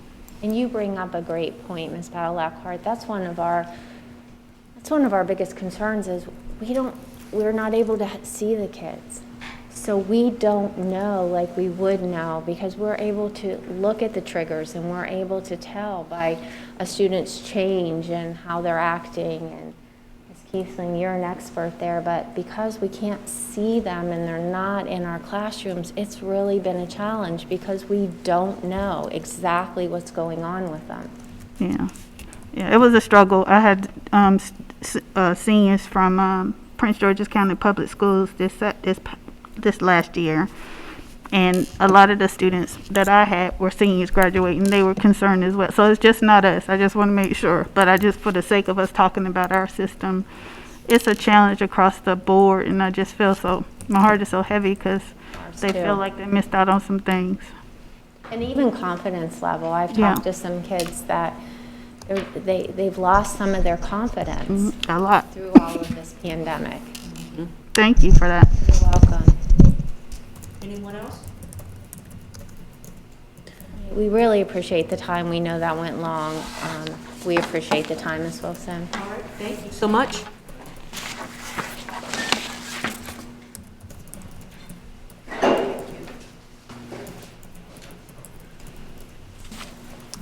So let's change gears for a minute. I know that most of you on the board, this is a topic that you love to hear about and we love to talk about. And I'm going to try really hard not to steal your thunder because you know I want to.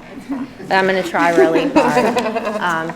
So I'm going to turn the program over to Becky and to Kevin Reisinger. I have to tell you that the leadership that you all have provided to our CTE teachers, to our students, and growing these programs and really being on the forefront of the industry trends and looking to see what can we do, what connections can we make. Pearson comes to my office regularly with another idea, and that's the kind of person that you want leading CTE. So with that, I'm going to turn it over to you because I don't want to ruin your presentation because I'm excited. It's great to be here. I'm really excited to share. I think that we are coming up with some great ideas and ways to continue to keep our students motivated and engaged and leaving our doors with more than they walked into by far.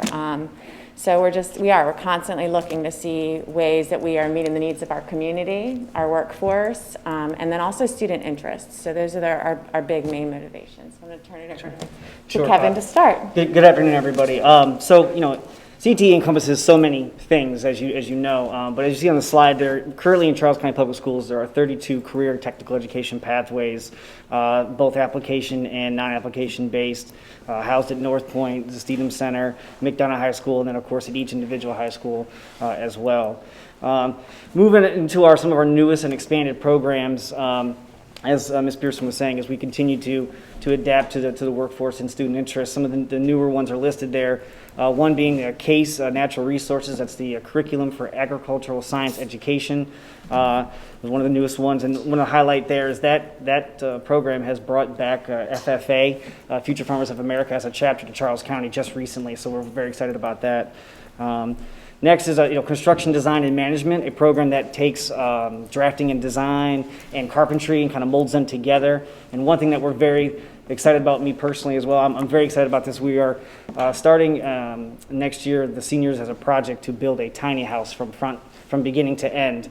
And that will get off the ground as students enter back into the building. And it's very exciting. Yeah, very exciting. It's cool. In the interest of time, we'll maybe cross that bridge later, but it's just very, very exciting to have that come to our schools. Cybersecurity, as you know, a growing opportunity for students and interest, and so we continue to have students go into that program. I've spoken to several of you just this year that JROTC, mid-year, about January, the MSDE has approved that as being a completer pathway, a graduation pathway. We're very excited about that. It is a career opportunity for students, and as it should be. And so it's maybe long overdue, but it's here. So our seniors currently will have that opportunity to be retroactive into a completer for this program. So again, instructors were very excited to have this, as are we. So that's an awesome thing. And then finally, an expansion of food and beverage management known as ProStart is an expansion this year. It, in the past, was only at Lackey High School, but this year, in 1920, it expanded into Westlake and Thomas Stone, and next year it is on track to go into La Plata, McDonough, St. Charles, and North Point, and allow those students additional opportunities for a completer pathway and career path. Moving over, what's coming next, coming soon. There's a couple that we'll touch on individually. Apprenticeship Maryland, known as AMP, and barbering. And then listed there is biotechnology. Biotechnology is a current local program that we are currently seeking MSDE approval for a completer pathway. So we're fully expecting that to come through pretty much any time now, I believe. And so that's the coming soon. And then, as we mentioned, what's currently being explored based on workforce needs, student interest, what do we want to offer? And dental hygienist, maybe criminal justice expansion, and then possibly adding the curriculum for baking to our culinary program. So things to look forward to down the road as we continue to see what's out there for our students. All right. Excuse me. As I mentioned, the Apprenticeship Maryland program, again known as AMP, it will be new this year. It is a pathway that is a unique pathway that allows a great deal of flexibility for our students. I'll try to hit on the highlights of the slide here, but students will essentially complete 1 or more years of classroom training, either through a Charles County course, an online course, a CSM class, something in industry that they're interested in, that they'll be working on. They will be essentially earning wages and learning their interested career.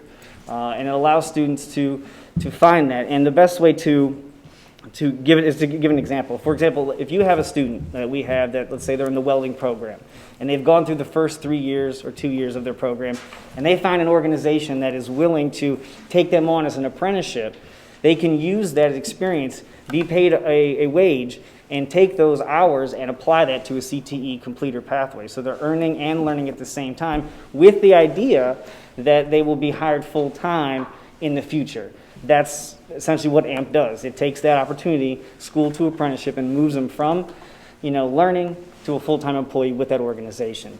Another example may be a student, and we see this quite a bit in CTE, where students, they don't really know what they want to do until they get halfway through their high school career. Maybe you've talked to students that maybe have that experience, but you might get that rising junior, that rising senior, that something clicks one day and they figure out what they want to do, right? So the idea here is that you'd have a student that went out and found a career pathway that they really liked, that they're interested in. For example, they wanted to be an electrician, right? So we currently have a partnership with the Independent Electrical Contractors of Chesapeake, that allows us, Charles County, to enter into the Apprenticeship Maryland program by having a cohort of about 13 students currently that have applied, taken their OSHA 10 course online and have passed with flying colors, and are currently in the next steps to move into their school to apprenticeship program with the IEC at Chesapeake. And the idea here is that these students will go to the job site in the morning, and then they will stop about midday, let's say, head back to school for the required courses for graduation, and they'll do that 4 days a week. And on the 5th day, instead of going to the job site, they would report to the Center for Trades and Energy Training down in Hughesville, take courses which would match the industry coursework, go to that facility down in Hughesville, take the courses, and then go to their home school for those required classes. So, and again, earning while they're learning. So, and with the idea, and their program is again called School to Apprenticeship. So the IEC then takes those folks or those students and they move them from apprenticeship into the next phase at journeyman and so on until they become full-on electricians. So it's a very, very, very great opportunity for students. And so we're very excited to offer that out there currently. And one thing that this does also, that is it allows us to grow our CTE apprenticeship opportunities and community contacts, just so we can continue to keep moving forward in our programs. And then barbering, the way that, so barbering is one thing that has come to light recently as a needed opportunity for students. A great deal of interest from students and the community to have a barbering pathway. You can see the timeline of how this is going to start to happen in the next couple of years here in Charles County Public Schools. We were awarded a $20,000 grant from MSDE to get that up and running, to have this 2-year program at the Steedham Center that will start in 22-23 school year. Applications be accepted for this, and there'll be about 20 seats available as it comes into to light. In June and the next coming months, as we plan this out, the program advisory committee will begin to meet to start to talk about curriculum development, plan the layout for an effective, efficient lab, and then talk about budgeting and purchasing equipment needed for that lab. To move on to next fall to getting an instructor, getting equipment purchased and things of that sort, and to finally have that instructor in place by the spring of 2021 to allow them to finalize curriculum and then go and visit some of our neighboring counties, Prince George's, Baltimore City, that have this program already in place, so that we may be able to bring some of those ideas down to Charles County for an accurate implementation and finalization. So, and then one last thing about barbering is we've been working with barbering colleges, again, the neighboring counties to get this up and running. And again, there's been a overwhelming interest from the community, local business owners that want to be involved to help support our students. So clearly there's an interest in this, and so we're very excited to be able to offer this to our students in the coming years. So in a snapshot, that's what's going on in CTE right now. So. I will say those are the only members of a PAC that truly call me weekly. Like they're like, when are we getting started? What can I do? Like we usually have to hunt people down a lot more. This one, they're constantly checking in and just making sure and seeing when they can get started.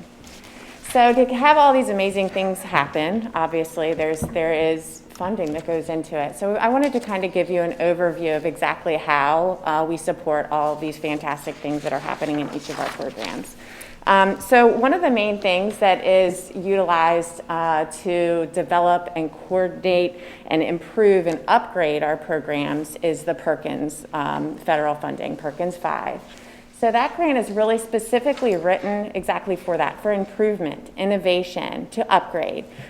Or specifically written in there, you're not allowed to maintain a program with that funding. So it's always about how do you enhance, how do you keep on the cutting edge of the workforce. So that's what you utilize those fundings for.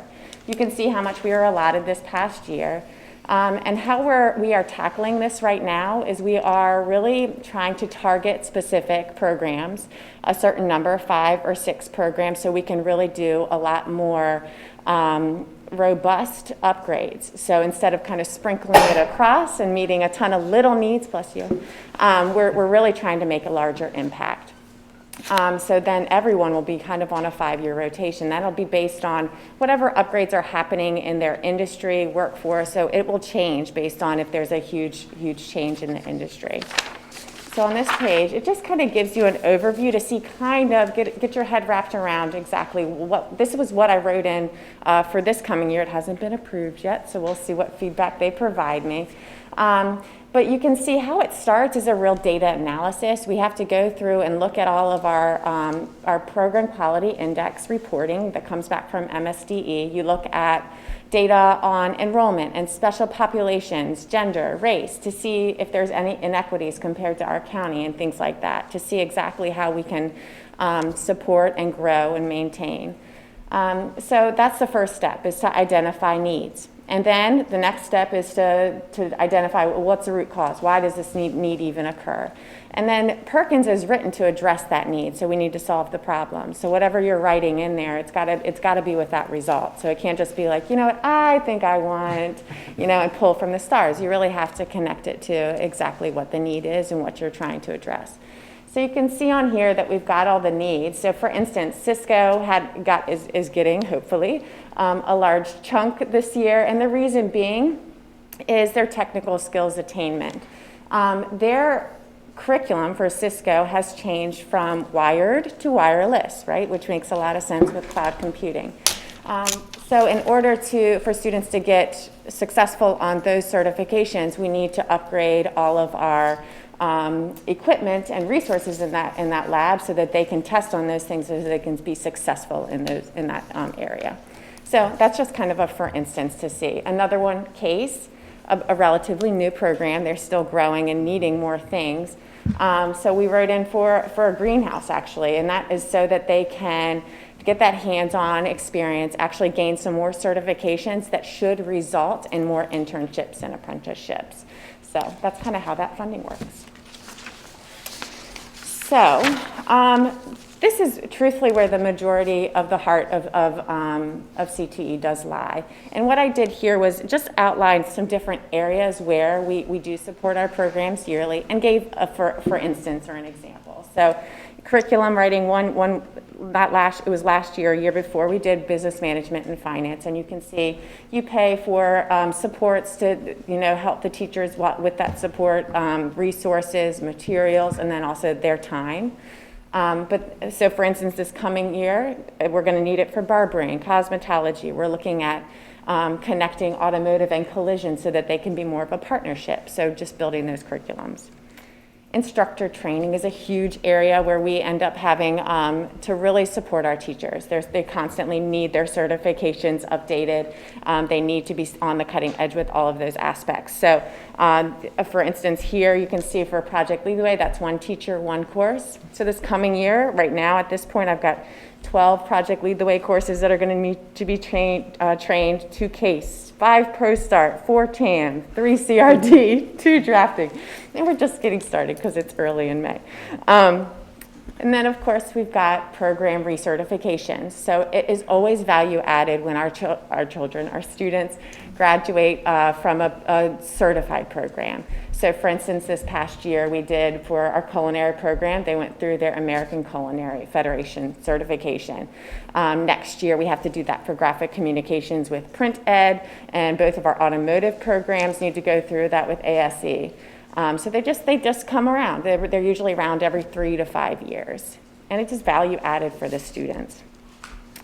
You can see also textbooks. A lot of those have moved to online now too, especially with this year, and being able to utilize the one-to-one devices.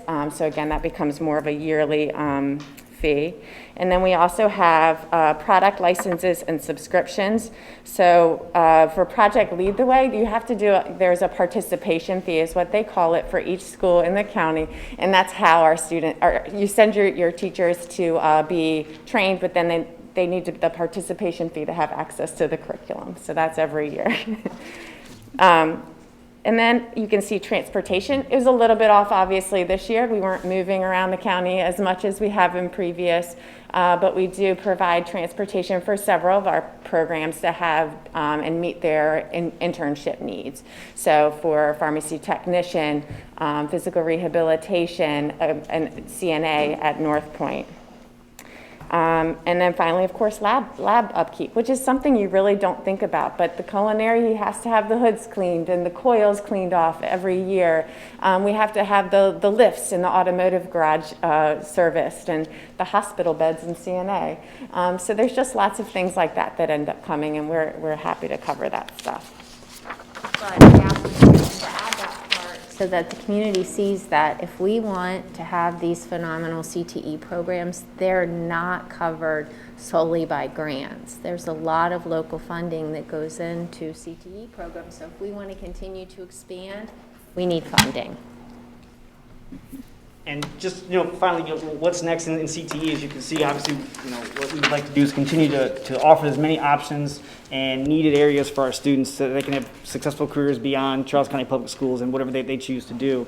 And once we figure out what those programs are, what does that look like once they come to Charles County?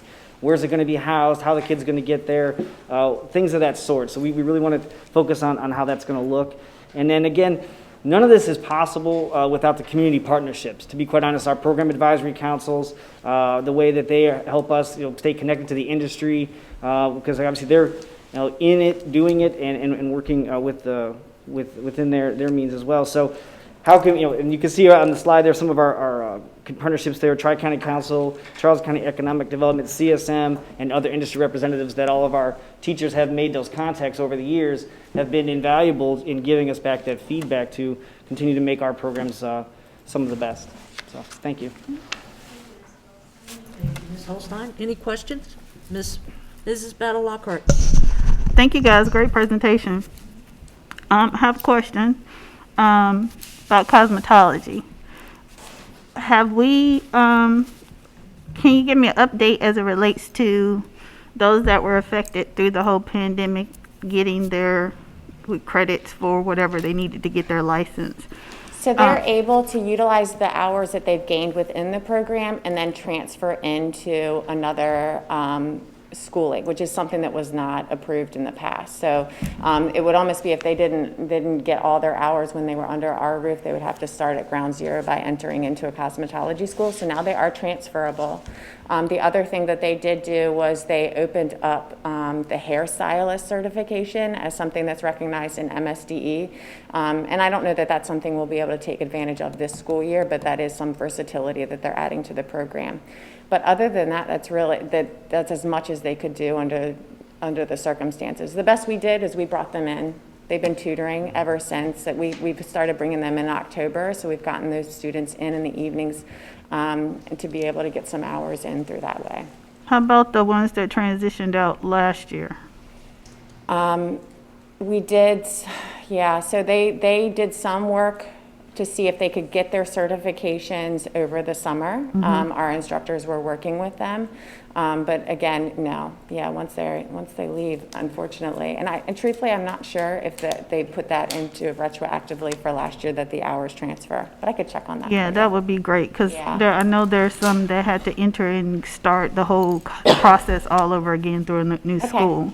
Yeah, let me look and see if it's retroactive. Yeah, I appreciate it. Thank you, guys. Great job. Anyone else? Thank you. Thank you all. Great presentation. Yep. Great presentation. At this time, we're going to take a break until, say, 3:10. 3:10. Please be on time, because we have a lot to get through.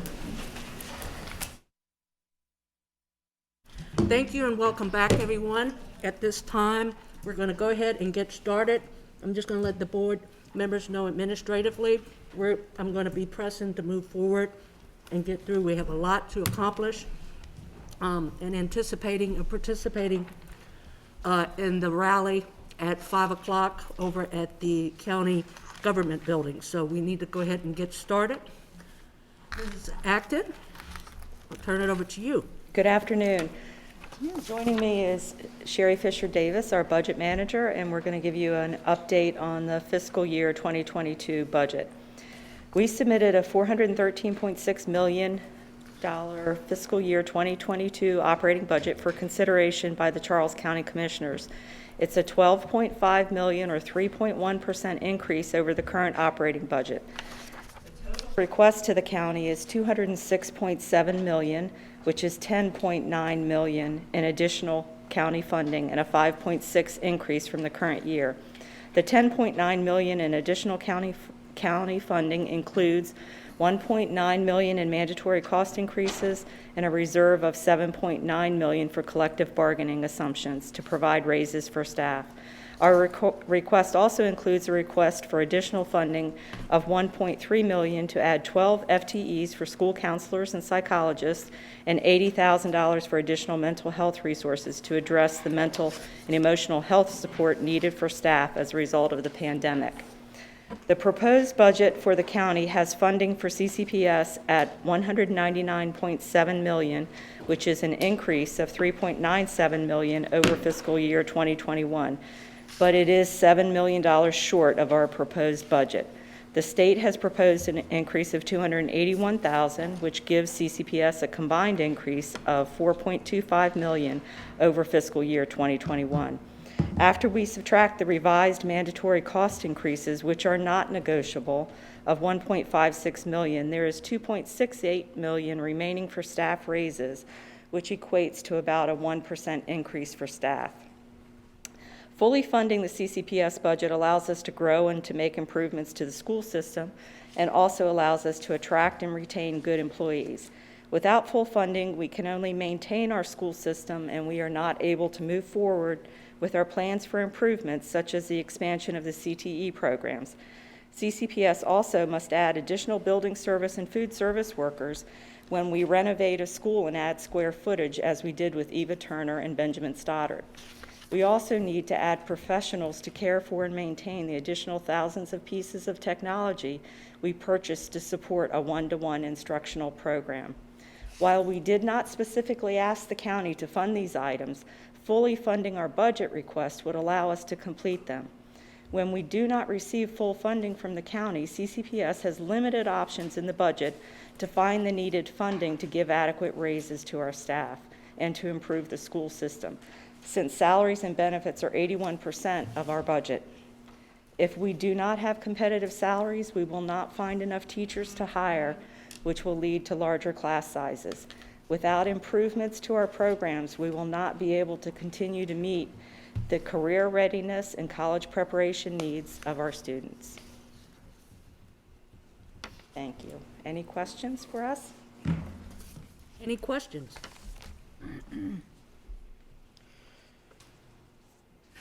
Mr. Lucas? Kind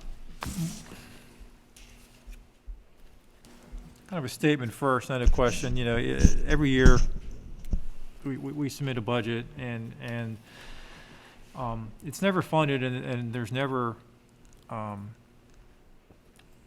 say, any explanation from our commissioners. I mean, understand there's not an infinite amount of money, but they always talk about not directing our budget, but yet if they don't fully fund it, then there are things that we can't accomplish. And as I look at what they propose, they seem to have no issue in percentage-wise anyway, drastically increasing things under their purview. But when it comes to the school system consistently seems to lag behind. And given everything with COVID, or everything apart from COVID, but then throw COVID in, and when more and more is asked for the school system, it's not as though this is an unreasonable request. And again, if you look, I said this year after year, if you look at our per pupil costs compared to the state average, you know, we're not, the last time I checked, we weren't even over the state average per pupil cost. And so I've always said, jokingly, I'd love just to be average because it would allow us to do things to operate a first-class school system, which is something that I would think everyone, including our county commissioners, would want to do. With that, I guess, could you just please explain, because the mandatory costs, because I think, you know, some folks out in the public don't understand that. They think, well, why do you have to do this? You know, why do you have to spend money in those areas? Thanks. Sure. Sherry, do you want to go ahead? Sure. So this year what we're proposing as mandatory costs are school bus replacements, which we are required to do by law once the buses reach a certain age, and we're proposing to replace 19 buses for next school year. The second is to fund the teacher's pension retirement. That is also a requirement.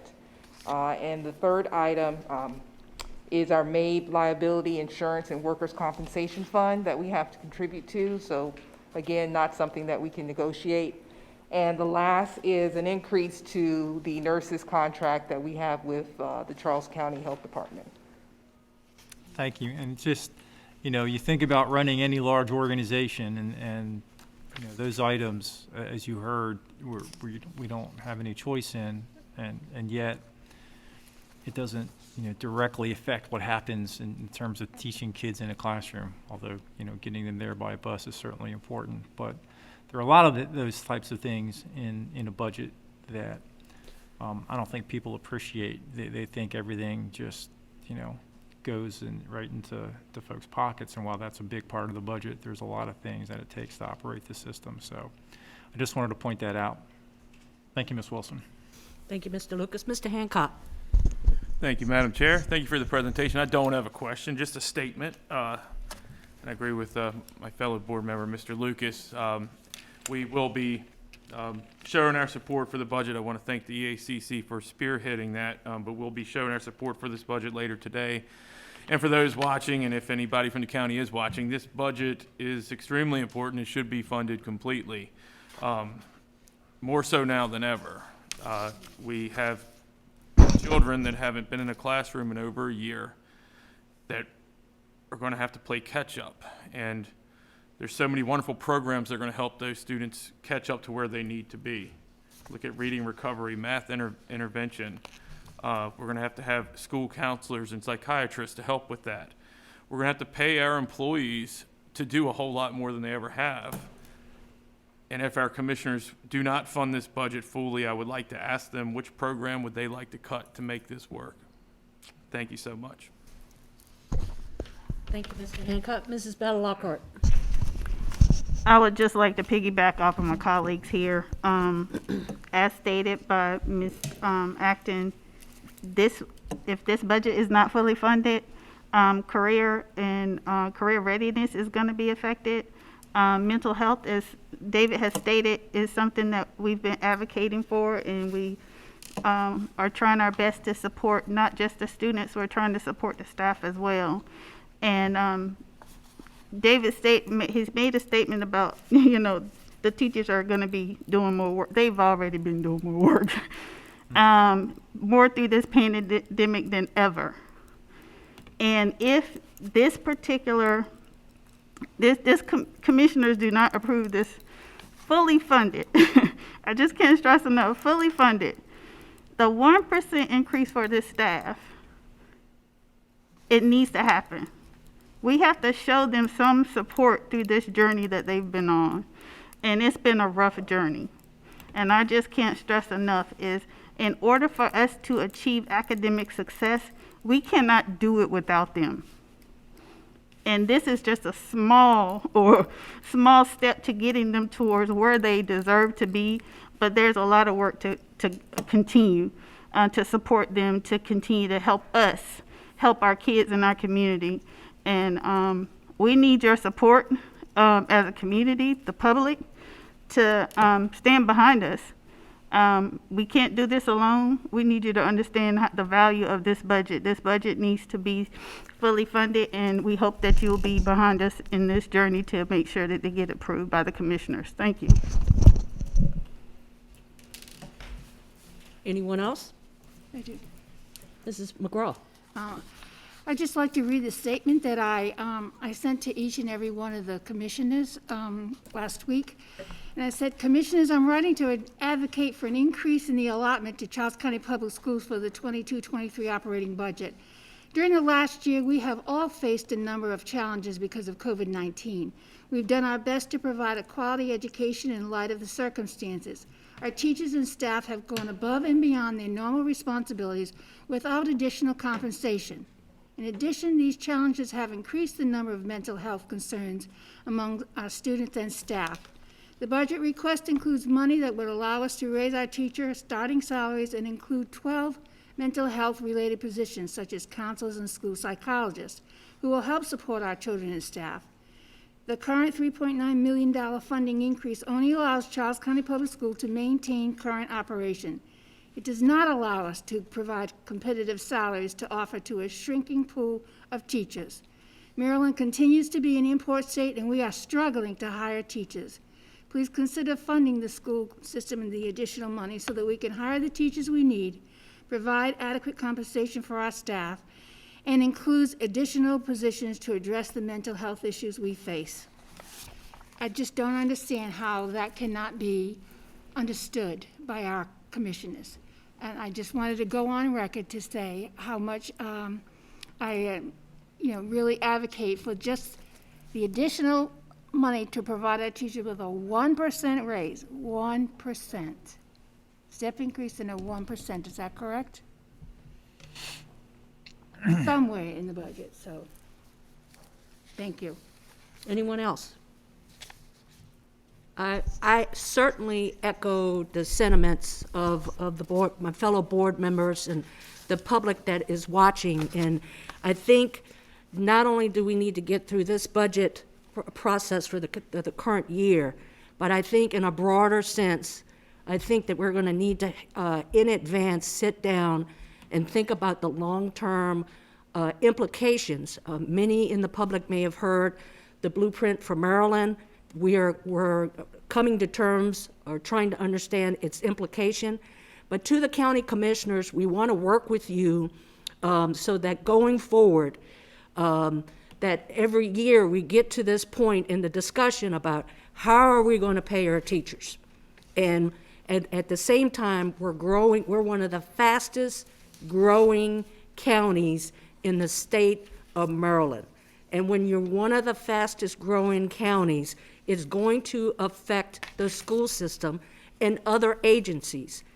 And it appears, and we don't want this to be the case, to be competing with other agencies. It takes different agencies to effectively run a community. And I think going forward, we definitely need to have that conversation about if it's the intent of the county commissioners to grow the county, that we need to come to terms going forward about, funding and funding formulas and making sure that we not only sustain what we have, but we thrive. And that is what is very concerning is the philosophy seems to be, well, let's just get through this budget process and let's see who has the hot potato, and somebody figure out how they're going to carve out this money. The bottom line is the county commissioners are the source of the money. And if you want to grow the county, then you're going to have to find ways to fund the needs of the community. And your school system is the backbone of the community. It is a great school system, and we want to continue to be that, but it's going to come with a cost.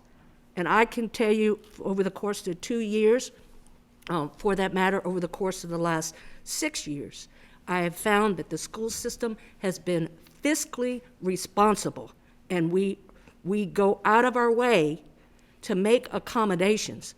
But it's time now to look forward in the future to make sure that we're not in a survival mode, that we're in a thriving mode. And we've got to, meaning the county commissioners, has to broaden our perspective of revenues that are going to be necessary to ensure that we thrive. And so here we are imagining, I can't imagine that we're basically trying to negotiate a 1%, not only for our teachers, but the other support staff as well. That often gets overlooked. And we need to bring their standard of living up as well, because they are a significant contributor to supporting our children in the school system. So I'm hoping that the commissioners are going to pony up and fully fund, or they're going to have to start explaining, the implications on our school system, particularly since we're going through a global pandemic. So let's have that discussion, and let's ensure that teaching and learning continues at the high level. So thank you.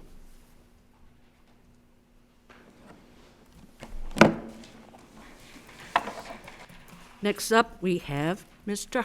Heim.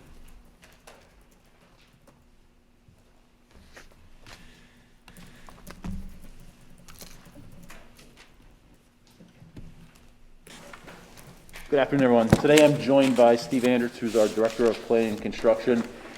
Though we're not going to be given an actual report on the project status update, I just would like to remind board members that it is posted to board docs and also for the public if there's interest in that, since that is a monthly document that is submitted.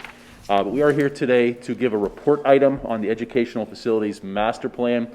This is one of the required documents that we have to submit to the state in support of our yearly CIP submittal. And this is a report item this month. Next month it will be an action item, and the actual document is due to the state before July 2nd. One thing that is missing from a component that is missing from the report is the 10-year enrollment projections. We received that information from the Maryland Department of Planning on April the 30th. It is due to them on May 14th. We are still finalizing in the process of analyzing that data. Obviously, with enrollment projections under the scrutiny right now, with other changes that are occurring around the county, we want to make sure that we had the information that is most accurate. Also, another component of that is that if our numbers vary by 5% in any given year, we have to provide a written explanation to the Maryland Department of Planning. So as soon as we finish analyzing that data and verifying that data in comparison to our data compared to the state's data, then we will update that on board docs, and then obviously that will be updated well before next month for the action item. Briefly turn it over to Mr. Andertz, who can talk about briefly some other components that are part of the Educational Facilities Master Plan. Good afternoon. As Mr. Heim mentioned, this is a process we bring before you every year in May for the report item and then the action item in June. What you'll find here is a format that follows pretty much the format we use year to year. The date that this is due has changed by one day. Usually it's July 1st. This year it's July 2nd. Each year we take an opportunity to highlight a different school on the cover of the book. This year the school that's going to be highlighted is North Point High School, so that's one difference from last year.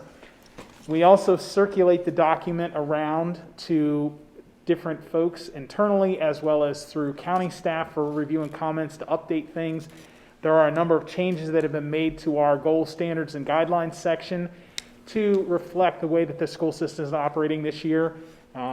As an example, there's been a significant number of changes to the pre-K classrooms that are around the county due to the blueprint and full-day pre-K on the horizon. So there are changes of that nature that have been made in here, also significant changes to the information on CTE. So that's in sections, pages 1 through 13. Page 14 is generally our enrollment projections, as Mr. Heim mentioned. Since the state struggled with what to do with projections this year due to the pandemic, they were very late releasing the state projections to us.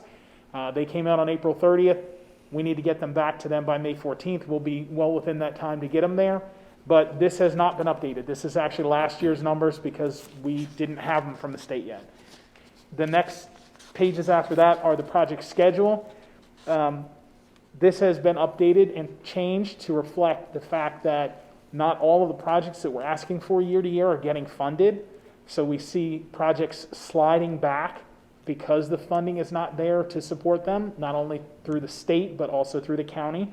Our county has done a significant effort to try to support projects, but when the state doesn't come through with their share of the money, the project still doesn't move. So we have projects that have been adjusted on the schedule because of that kind of funding. And then finally, the last two pages are just a description of some systemic type projects and a year-to-year list of where we're looking that they may fall. And again, these have also been slid back to reflect those changes. So again, that's just a very brief overview, but if there are any questions, I'd be happy to answer questions. Any questions? Yes. Just a quick one. Mrs. McGraw? I was looking on the projects section, and I saw T.C. Martin is scheduled for the renovation, and it's in red. Does that mean for construction is going to go forward?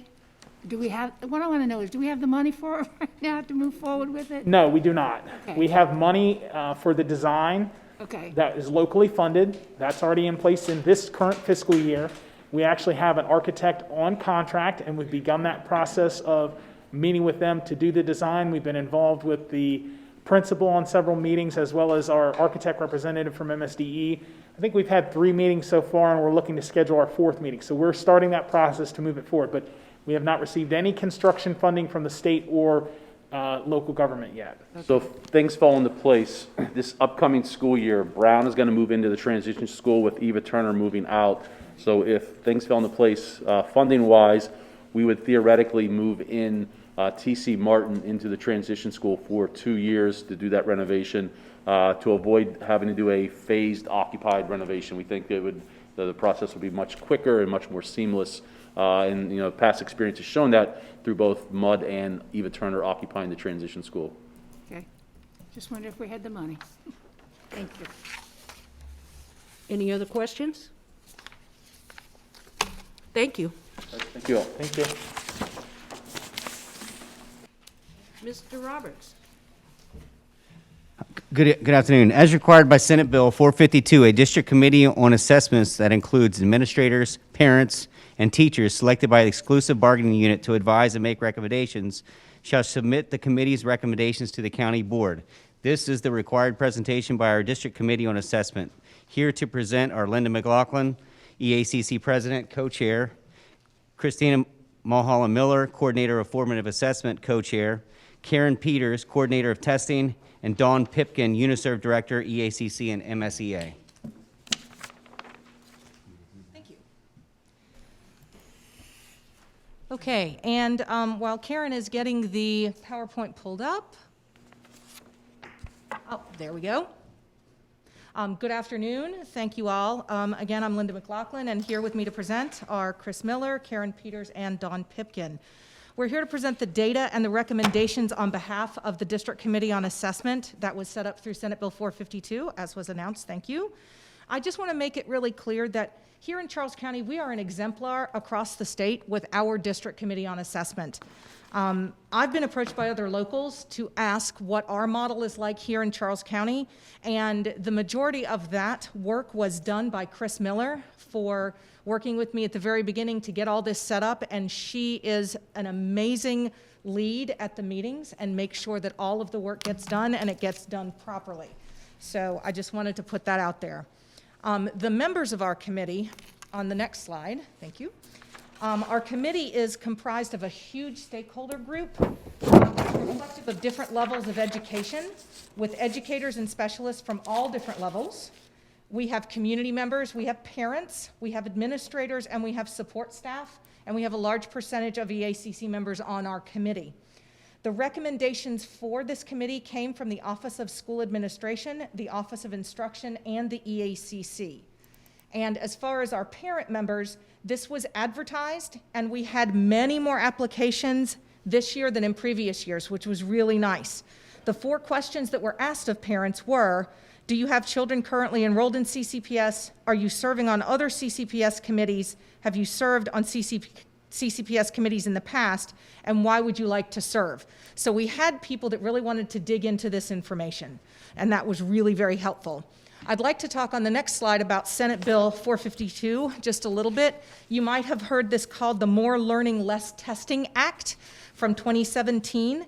And during the 2017 Maryland General Assembly session, Maryland educators worked with state legislators to pass the law capping the number of hours that students can spend taking standardized tests each year. And you do see those on the slide. Of course, in grades pre-K through 7, the cap is 2.2% or 23.8 hours. In grade 8, the cap is 2.3%, 24.8 hours. And in grades 9 through 12, the cap is at 2.2% or 25.7 hours. So what testing counts for this cap? All the federal, state, and district mandated testing that is intended to measure a student's academic readiness, learning progress, and skill acquisition counts in that limit. This means that the typical student in the district takes the assessment because they are required to do so. Teacher-designed tests or school-specific tests do not count in this calculation. Neither do tests that are only taken by a minority of students, kind of like AP exams or sampling tests like the KRA or NAEP. The calculation of hours is student-facing, not teacher-facing, so even if the teacher gives an hour-long test one-on-one to every student, that counts as 1 hour, not 30 hours. So on the next slide, I'm going to talk a little bit more. As you can see on this slide, the timeline for the charges made by Senate Bill 452 are pretty clear. On page 7 of the bill itself, it does state that the District Committee on Assessments shall be established beginning on or after January 1st, 2018, and each January thereafter in an even-numbered year that includes parents and teachers selected by the exclusive bargaining unit to advise and make recommendations in the following areas: the time required to administer the assessments, the duplicativeness of assessments, the purpose of assessments, and the value of feedback provided to educators and the timeliness of results. So the question that we had this year was, what are we supposed to do during a pandemic? Because as we all know, education looks completely different right now. We were advised to continue the process because the law was still in effect, while recognizing that there might be changes and shifts due to the pandemic. So that's exactly what we did. And I believe Chris is going to talk about our meeting topics next. Good afternoon. The main purpose of our committee was to advise the district in what our systems assessment policies look like. And we recognized that before we could do that, we really had to do a lot of capacity building. Because as Linda shared with you before, we had a wide range of committee members going anywhere from our instructional staff here at central office, teachers, leadership positions at the schools with principals and vice principals, as well as support staff, parents, and community members. So before we could begin to make recommendations to you, we needed to really build the capacity with everybody. So as you can see with the different meeting topics for each month, we did hold these meetings via Zoom, and we found that the rate of attendance was a little higher for all of our participants because we do recognize that people have other commitments to do outside of school. So in October, we looked at a balanced assessment system. That's a really popular term in the assessment industry per se, but really when we think of a balanced assessment system, we think of a strategic assessment system because everything in assessment is not equal. So we talked about what classroom assessments look like versus grading versus formative assessment versus high stakes accountability assessments. And then in November, we looked at the history of assessment in Maryland. We went back and looked at different assessments that were given in the 70s, 80s, 90s. We talked about some of the assessments that we gave in years prior and how the rigor of such assessments has changed greatly over time, going from just basic knowledge recall to now with MCAP, there's a lot of analysis that is required. The rigor of the items has changed greatly. In December then, we talked about scaled scoring. As you know, many of our pre and post assessments here in Charles County use scale scoring so we can look for growth with students.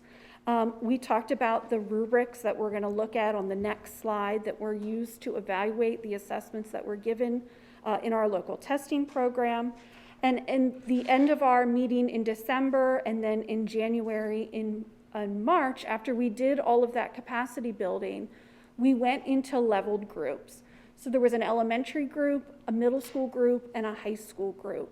And within those groups, they used the rubrics that we're going to talk about next to evaluate the assessments that we have to give or that we've decided to give here in Charles County. We cannot make any recommendations on any tests that are mandated by MSDE or any tests that are mandated by the federal U.S. Department of Education. And so then in March, we came together and looked and reviewed each of the leveled groups' work. and we made recommendations, and we're going to share them with you today. So next slide, please. As you can see, we had rubrics designed by Rick Stiggins. He's an international expert when it comes to a balanced assessment system. And his rubrics that he created are also used by ETS. And we looked at 5 different keys to quality classroom assessments. So when we were evaluating the Charles County Public Schools testing program, we looked at whether or not our assessments have a clear purpose, they have clear targets, they have a sound design to them. We communicate the results and the information about our assessments, and how much of student involvement when it comes to the results of these assessments, how we use that. So Karen? Okay. So the next couple slides look at the timing for the assessments. As you can see, we looked at both a non-pandemic and a post-pandemic year, so you can see the comparisons. Initially, we had just the left side of the chart, but we were able to fill in the numbers for you on the right side of the chart with some agreements that have been made about next year's assessment program. So on the left side in a non-pandemic year, this is elementary, so for grades K through 5, this represents the number of minutes a student would be tested during the school year, and then you can see the percent of a student's time that is spent on assessment. For the non-pandemic year, that includes the pre-post assessments that we gave last year. It also included the spring MCAP assessments that students would have taken if they were in school. And you can see they're all below the 2.2% cap. On the right-hand side, in the post-pandemic year, of course, this is going to look a little different. So we did include both administrations of the MCAP assessment. So we will be giving a fall MCAP assessment this fall for students in grades 4 through 9 in our high school assessed courses. So we incorporated those minutes. And then they will also take, depending on the grades and the course that they're in next year, their spring MCAP assessments. So these numbers include both of those assessment programs. They do not include pre-post assessments. It was decided not to give those assessments next year because of the fall MCAP and the other assessments that students will be taking based on their grade and course enrollment.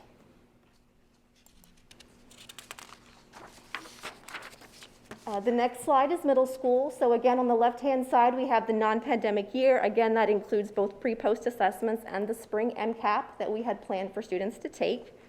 And then on the right-hand side, again, we have early fall MCAP, the spring MCAP, and then the removal of the pre-post assessments. There is an asterisk on 6th grade. There is a possibility that those minutes could go lower. Currently, the Maryland State Board of Ed has submitted a waiver to the U.S. Education Department for our science assessments, and if that waiver is approved, then the students would not have to take a science assessment in the early fall as 6th graders. So it is possible those numbers could go lower. And again, we're under the caps for all grade levels.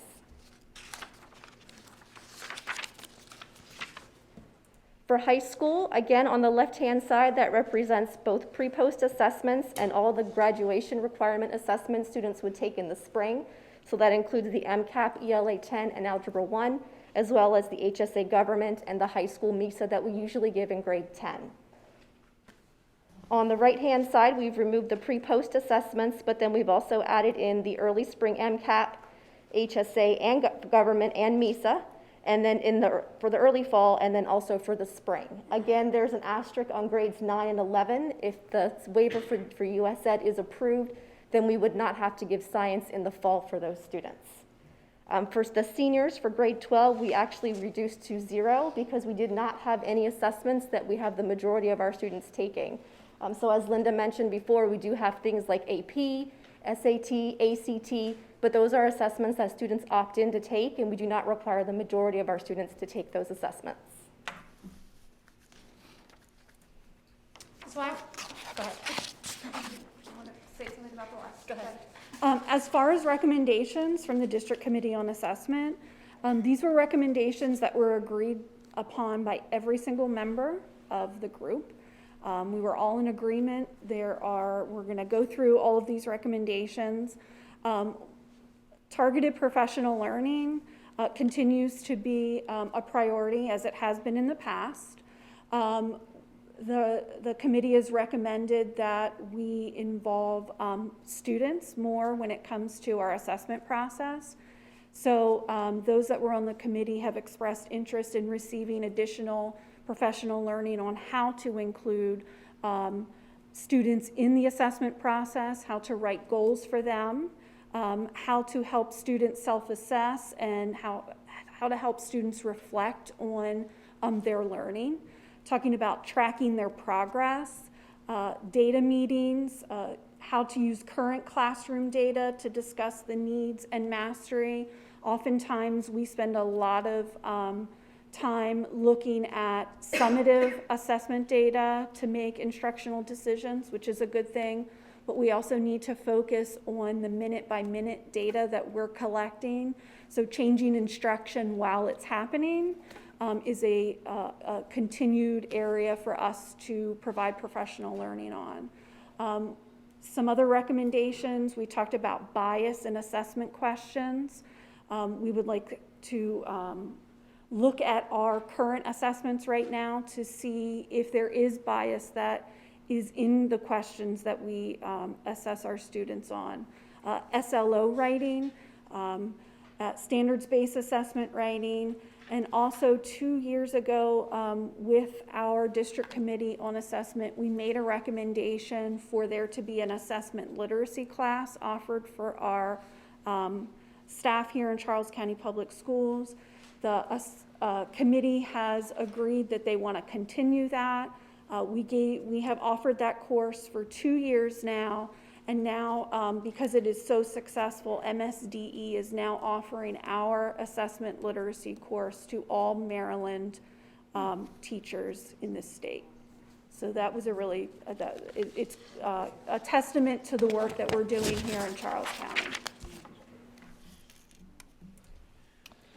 So for the rest of our recommendations, school test coordinators play a really big role in preparing staff and training them to administer the assessment. But we also want to make sure that we continue to build capacity so that they can help their educators that they support analyze the data and make good instructional decisions. So we really want to focus on that. That came from the committee. Additionally, we really want to help work with PTOs and help parents understand the assessment data that's shared with them. Assessment reports can be really challenging, especially from the state assessment. And so we want to look to build more bridges with parents, including possibly development of a video that would help parents understand the assessment data that's being shared with them.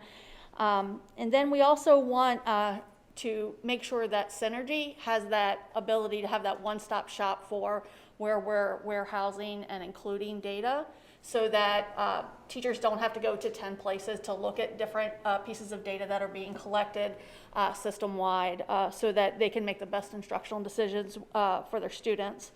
And then lastly, we were talking about spelling inventories and other running records. Some assessments that are used that are off the shelf, if we don't have newer licenses, some of the wording that is used could be creating false readings for children.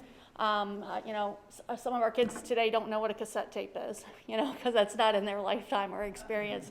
Sometimes passages reference Australian sheep farmers. Well, I would say most of our kids in Charles County don't really know what an Australian sheep farmer does. And so sometimes some of the assessments we use, if they're not updated, some of the passages can skew and give us data that isn't necessarily representative of student achievement. So that was some of those recommendations from the committee. And another recommendation is to make available a website that there's been some work done already on this for the Office of Accountability that could provide information on a number of topics to include the assessment literacy resources for targeted stakeholders. Chris already talked about the classes that have been offered, but this would also be a place to house those resources. Changes in waivers and graduation requirements, this would be a great place to update parents if this on this website. Information on the purpose of assessments, what the difference between summative and formative assessments are, because sometimes, you know, in education we use either acronyms or terms that the general public doesn't always understand.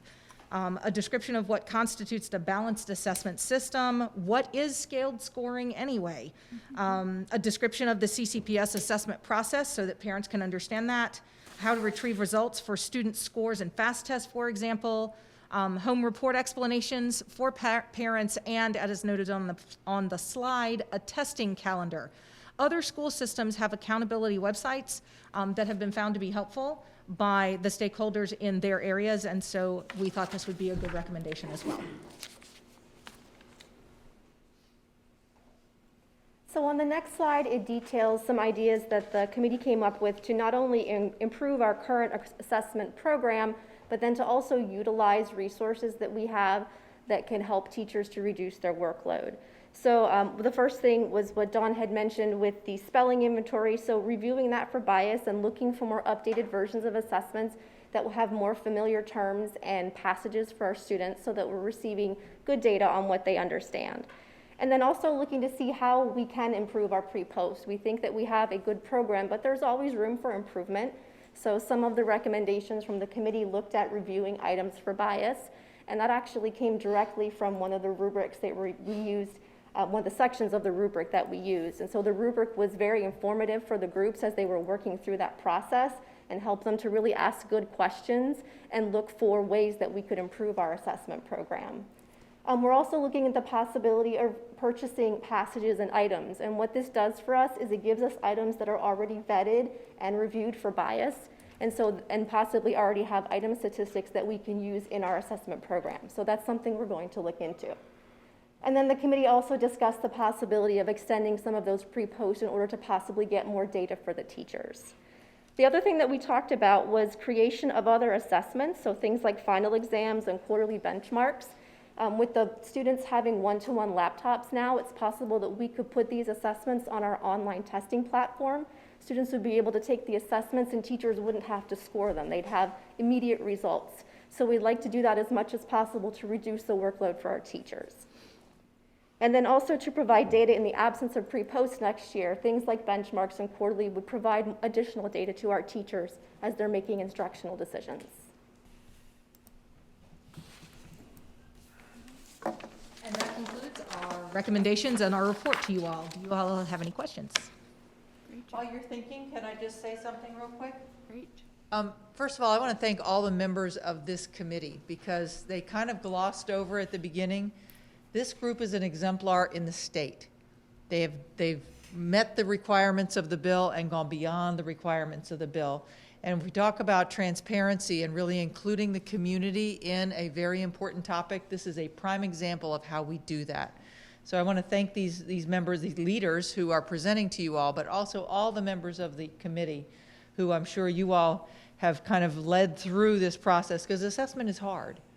It's confusing. And so I just wanted to say thank you and give you a minute to think about questions. Any question? I have a question or comment.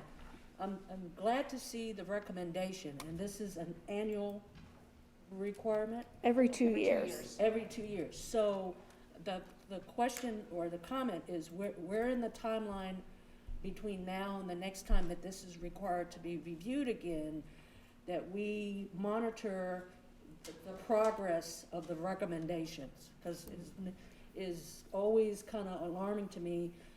As Dr. Hill has alluded to, you put all this effort in and you're a model for the state, and we want to keep this momentum going. Have you discussed an internal kind of review to say where are we so that when it's time to do it again as required by law, that we're taking steps and measures to put the recommendations into effect as appropriately? Well, one of the things that we did do is review the recommendations from 2 years ago. And so there were a couple of us that were on the committee from last time. But one of the things I did not do was share that information until after the recommendations had come out from this current committee. And so after our first go at this, we worked with the Office of School Administration and the Office of Instruction to make sure that many of the recommendations that were shared at 2 years ago were implemented. So I know that Amy, with her, with principal meetings and many of the professional learning that she implemented with principals and with schools, took into consideration the recommendations that were made at the last committee. So we're hoping that that will be the next step as we are today.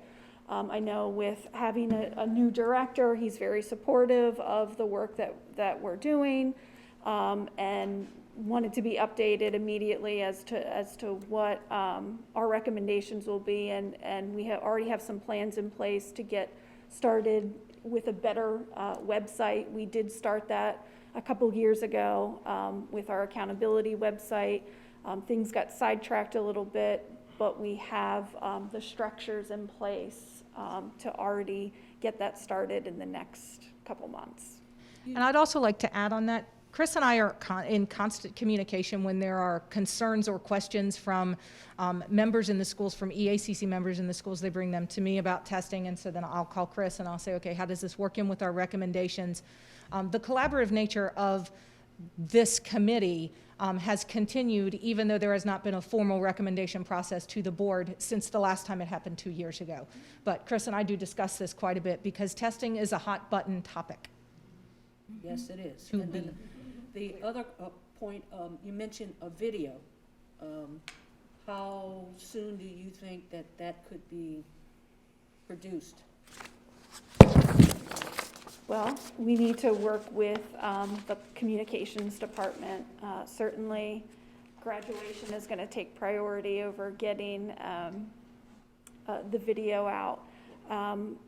So it sounds like it's something that's in the Oh, planning stages, and it's yes. going to be sometime in the near future. Yes. 'Cause any information, any platform that we can put out there so that parents and guardians can visually refer Right. to, because when you look at the assessments, the results, they're very complicated, and unless you're an educator, how do you decipher this? And so anything that we can help our parents and guardians to feel comfortable in reading their child's, overview, that would be, I think, beneficial.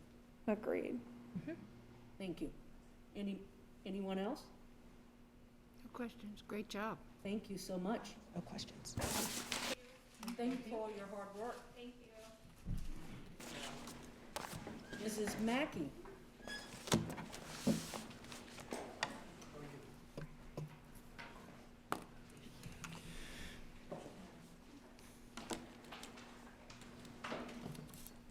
Good afternoon, everyone. I'm here today on behalf of the Communications Department to provide a report on the 2022-2023 school calendar. There's a draft on board docs with the report item. The calendar follows the current model of the current school year as well as the approved calendar for next year, and that it includes 180 required student days of attendance, the 190 contracted work days for teachers, and it also has our 4 inclement weather days built in at the end of the school year. That, as you all are aware, if we don't use, we're able to pull back and end our school year a little bit sooner. This year, I believe we pulled it back by 2 days. So this calendar model does have a pre-Labor Day start date, like we had this current school year, as well as the coming school year starting in the fall. And it has the 10 negotiated 2-hour early dismissal days for our teachers. There's some 10 required for teacher planning, as well as 2 for report card preparation at the end of the school year as well. Does anyone have any questions?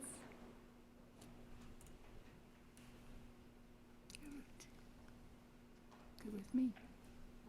Good update. So being that it's May and we're providing this document to you now, next month usually it would be on the agenda for a report item again. However, the board does not generally hold a meeting in July, so it's our recommendation that it be added to the agenda next month as an action item, if that's the will of the board. Is that the will of the board? It's okay with me. Yes. That's the will of the board. Great. Thank you. Thank you. Thank you very much.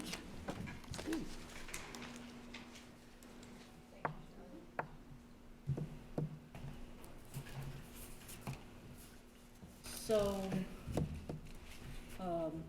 Dr. Hill, do we want to, is there anything that Mr. Schwartz would like to update us on? And if that's not the case, we have. We can move on to unfinished business. Yeah, any unfinished business? Mrs. Battle Lockhart? I just wanted to piggyback on Dr. Hill mentioned this earlier, but for the sake of time, and we know that Dr. Hill is going to be transitioning out, I would like to see if we can kind of close out I know you mentioned it earlier, the class of 1969, before you transition out, before it goes to a new person, just because it was brought to the table prior to. And I just wanted to, continue to make sure we've made it through the pandemic for the most part. However, I just wanted to bring that to the forefront to see if we can address that prior to. May I respond? Sure, Dr. Hill.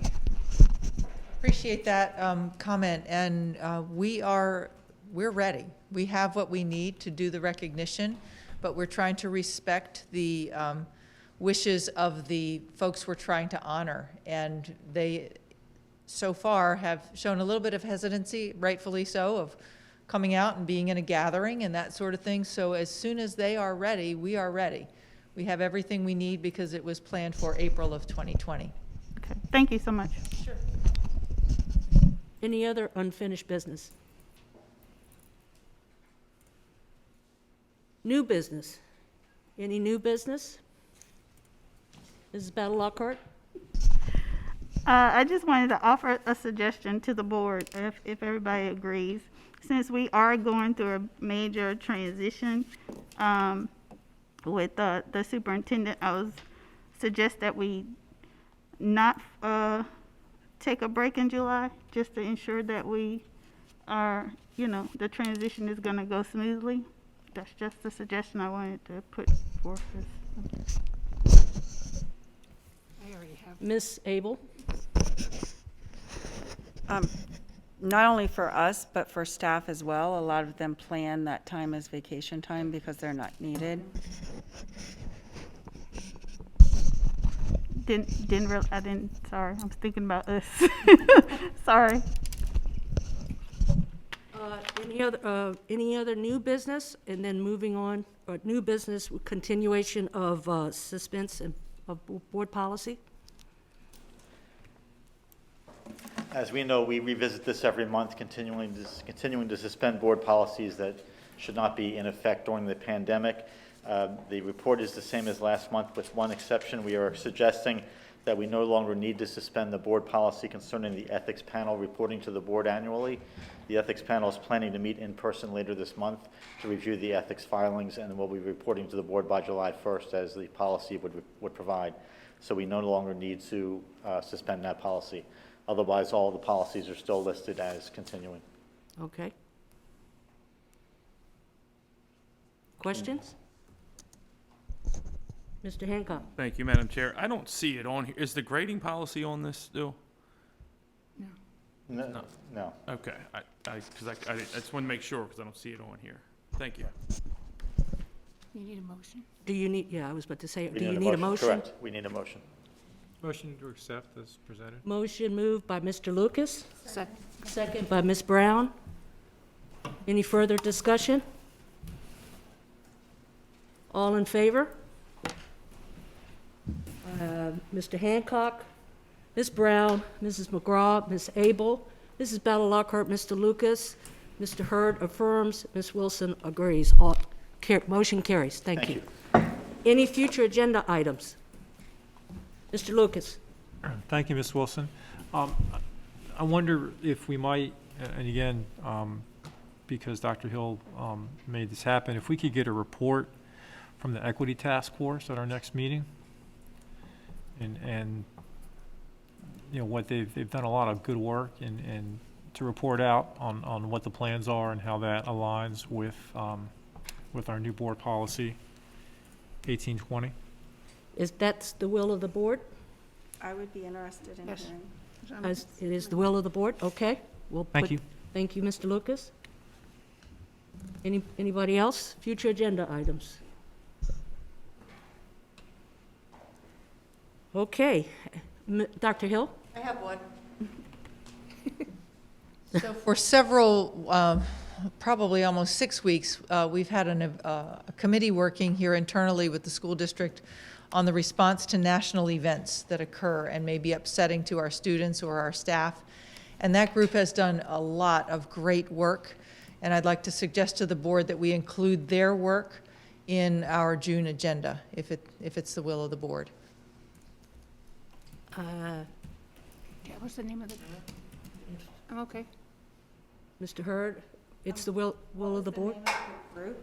Repeat the name again? It's the National Events Response Committee, and I may have those words mixed up, but it's a committee that is guiding our work in responding to social injustice and other events that are going on that may be upsetting to some of our kids. Mrs. Bell Lockhart? I just wanted to ask Dr. Hill, would you like to, prior to transitioning, share about the African American Employees Task Force as well? I think your suggestion, the suggestion from Mr. Lucas and your suggestion, we could tie all of this together and really kind of coordinate and present to the public in June all of the work that we've done regarding diversity and inclusion over the last several months, because they really all do dovetail together. Okay. Any other future agenda items? Hearing none at this time, I'm going to call for us to go on break, which means we are going to meet over at the government building. Or do we need to continue? Just a suggestion for the chair's consideration is that we have the Principal of the Year, Miss Debbie Calvert, coming at 4:30. Okay. And so if we go on break until then, and then she's coming in person, we'll present her award, and then we could break and hold all of the other recognitions until we return. I agree. Yes. Okay. Go ahead, Miss Abel. Since we're waiting 20 minutes anyway, can we go ahead and do some of the recognitions, or we don't have them here? The videos are ready. You want to see if we can do? Well, and folks who are watching. People might be watching, expecting Yeah. to watch a Okay. later time, Okay. I think. Yeah, right. Okay. So 4:30? Break to 4:30. Make it 4:28:29. We're really going to See Ms. literally Calvert be come back to running your out the seat. door.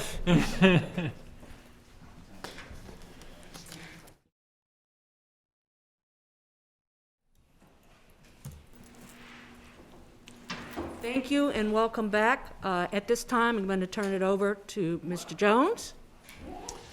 Good afternoon, Board Chair Wilson, Board Vice Chair McGraw, board members, staff. This evening, I have the pleasure of introducing one of Charles County's finest. When thinking about why we in the field of education do this work, there is no one who personifies the answer to this question better than Principal Debra Calvert. So hearing that, you're probably wondering, well, why? What makes Ms. Calvert so special? Well, let me tell you, this is a young lady who 32 years in the making is rounding out the latter years of her career. Notice I didn't say ending. Rounding out the latter part of her career right where she began, in the schoolhouse with children. And why is that so special? Well, Ms. Calvert is one of those rare gems who, after a few short years of mastering her teaching craft at the middle and high school level, took her talents to the next level by being promoted to an instructional specialist position, first within the building and then at the central office level, where she would help teachers master their craft. And after a few more short years, Ms. Calvert elevated her game once again, serving as a coordinator for all middle school instruction for Charles County. But a short time later, after a successful stint in this capacity, Ms. Calvert began to get that itch to be back in the schoolhouse, back around children. And so she pursued and was appointed a middle school vice principalship, where she faithfully served for 6 years. 6 years as a middle school vice principal. She deserves a medal just for that. But she wasn't done. Recognizing that she had even more to offer, Ms. Calvert again sought to improve her capacity, taking a shot at dropping the V from her VP role in pursuing the principalship. And sure enough, she was successful in her quest. Now, what she may have forgotten in her desire to become a leader is that the principal certification spans all grade levels. So after 25 years of wonderful middle school experiences, Ms. Calvert was promoted to an elementary school principalship. Now we would see what she's made of. Our thought was that if anyone could transition from the middle school to the elementary school level and be successful, it would be Ms. Calvert. And besides being as smart as a whip and as personable as they come, Ms. Calvert is as determined as ever. She could have complained about not getting a middle school principalship, but she did not. Being the consummate professional that she is, she never expressed disappointment, at least not publicly. Instead, Ms. Calvert rolled up her sleeves, learned the elementary program, and has become one of the best to ever do it. So much so that I suspect that we couldn't pay her to go back to middle school at this point. Further, while we couldn't support it at the time, we certainly heard the public outcry accompanied by a petition from the Dr. Craik community when Ms. Calvert was transferred to Diggs, thus the beginning of her elementary legacy. From there, for the last 5 years, Ms. Calvert has continued to prove that the right decision was made appointing her as an elementary school principal.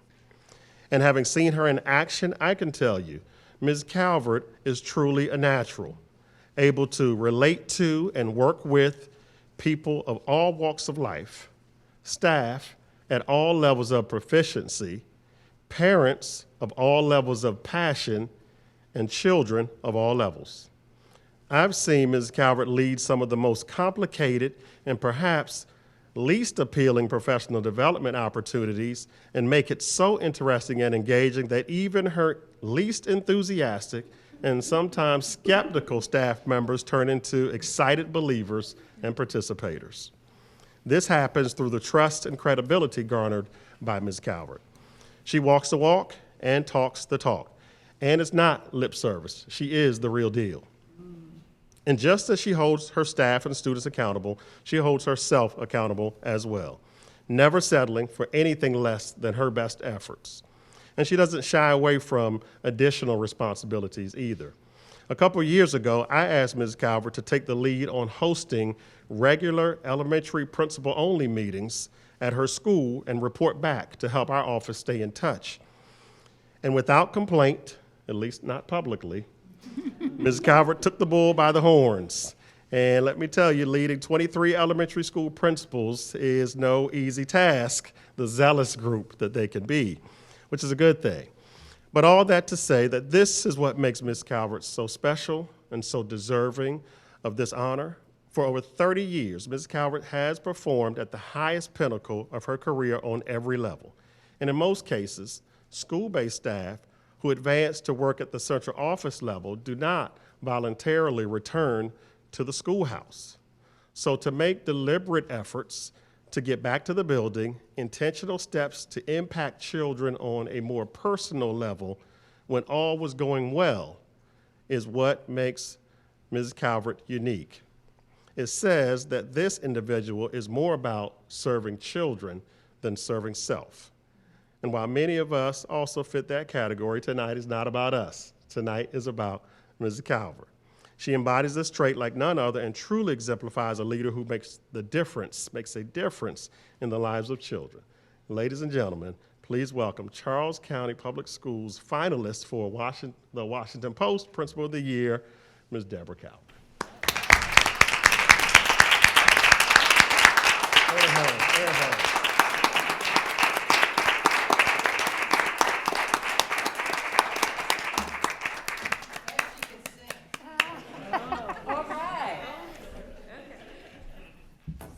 I'm kind of speechless right now, Mr. Jones. Thank you so much. This is quite an honor. Good evening, Board Chair Wilson, Vice Chair McGraw, board members, Dr. Hill, and distinguished guests. I am honored and extremely humbled to be with you today to receive recognition for the 2021 Charles County Principal of the Year. Throughout my career in Charles County, I have been blessed to work with so many amazing individuals. I truly believe that each and every interaction with colleagues, students, and parents has allowed me to grow into the person who I am today. Reflection is an important part of our profession, and as I reflect on my journey in Charles County, I am thankful and appreciative to everyone who has been a part of my lived experiences. Building relationships is essential to our success. As I look back on my career, I am proud that I have had the opportunity to build relationships in a variety of roles. Each of these roles has allowed me to meet new people, to grow as an educator, and to work with outstanding leaders and leadership teams along the way. In the early part of my career as a teacher, I was fortunate to have excellent role models at John Hanson, Thomas Stone, and Benjamin Stoddard, each opportunity providing me with a chance for professional growth. In the middle of my career, I did have the chance to work at the Department of Administration with administrators from across all middle schools, as well as administrators at the central office level, and learned a great deal. As I returned to the schools in that administrative role, I had wonderful mentors and role models at Mattawoman Middle School, and when I was called for the opportunity to move into a principalship at James Craik Elementary School and then at Diggs Elementary School, I did that knowing that I had gained much knowledge and experience from all the people with whom I have worked. I would like to extend my gratitude to Dr. Hill for believing in me and providing me with opportunities to grow, to Ms. Holstein, Mr. Jones, and Ms. Gill for their trust, support, and guidance, and to all of my principal colleagues. I always know that any one of them are just a phone call away, and I appreciate their unending knowledge, encouragement, and collegiality. To my Diggs family out there, I would like to thank and recognize my staff and entire community. Thank you for nominating me for this award. Success comes with teamwork, and together we aspire to soar to success every day. This award is a reflection on our school and our shared vision, and I am so thankful for each and every one of you. Last but not least, I would like to thank my husband, Mark, who has been with me on this journey for the past 30-some years, and our three sons, Troy, Alex, and Ryan. As educators, we give so much of our lives to our schools and our staff and our students that I'm grateful for their unending support and understanding. I certainly would not be here today if not for the sacrifices that my family has made for me. Thank you again for honoring me with this prestigious award. I am very humbled to receive this, but grateful that I have had the opportunity to work with outstanding educators and to make a difference for Charles County Public Schools. Thank you.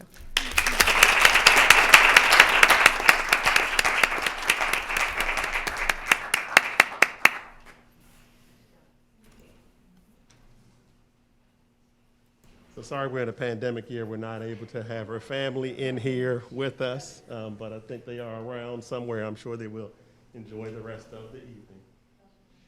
All right. We're doing pictures? Sure. Are you guys good? I'm good. You want all of us? Yeah. Yeah. Come on. If you all are.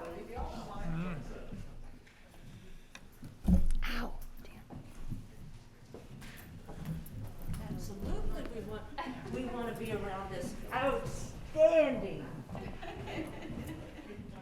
Well deserved. Well deserved. It isn't yet.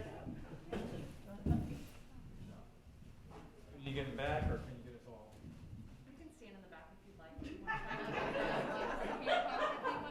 Hang the window too, yep. Stand right there for me. Okay, perfect, yeah. That'd be great. Big smiles behind your head.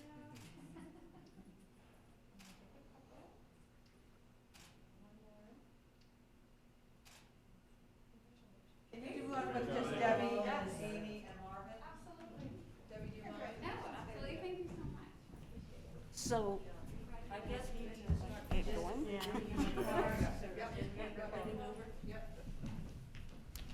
We need to start heading over. Yes.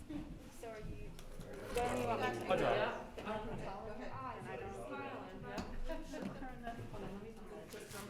Oh, huh? I can try.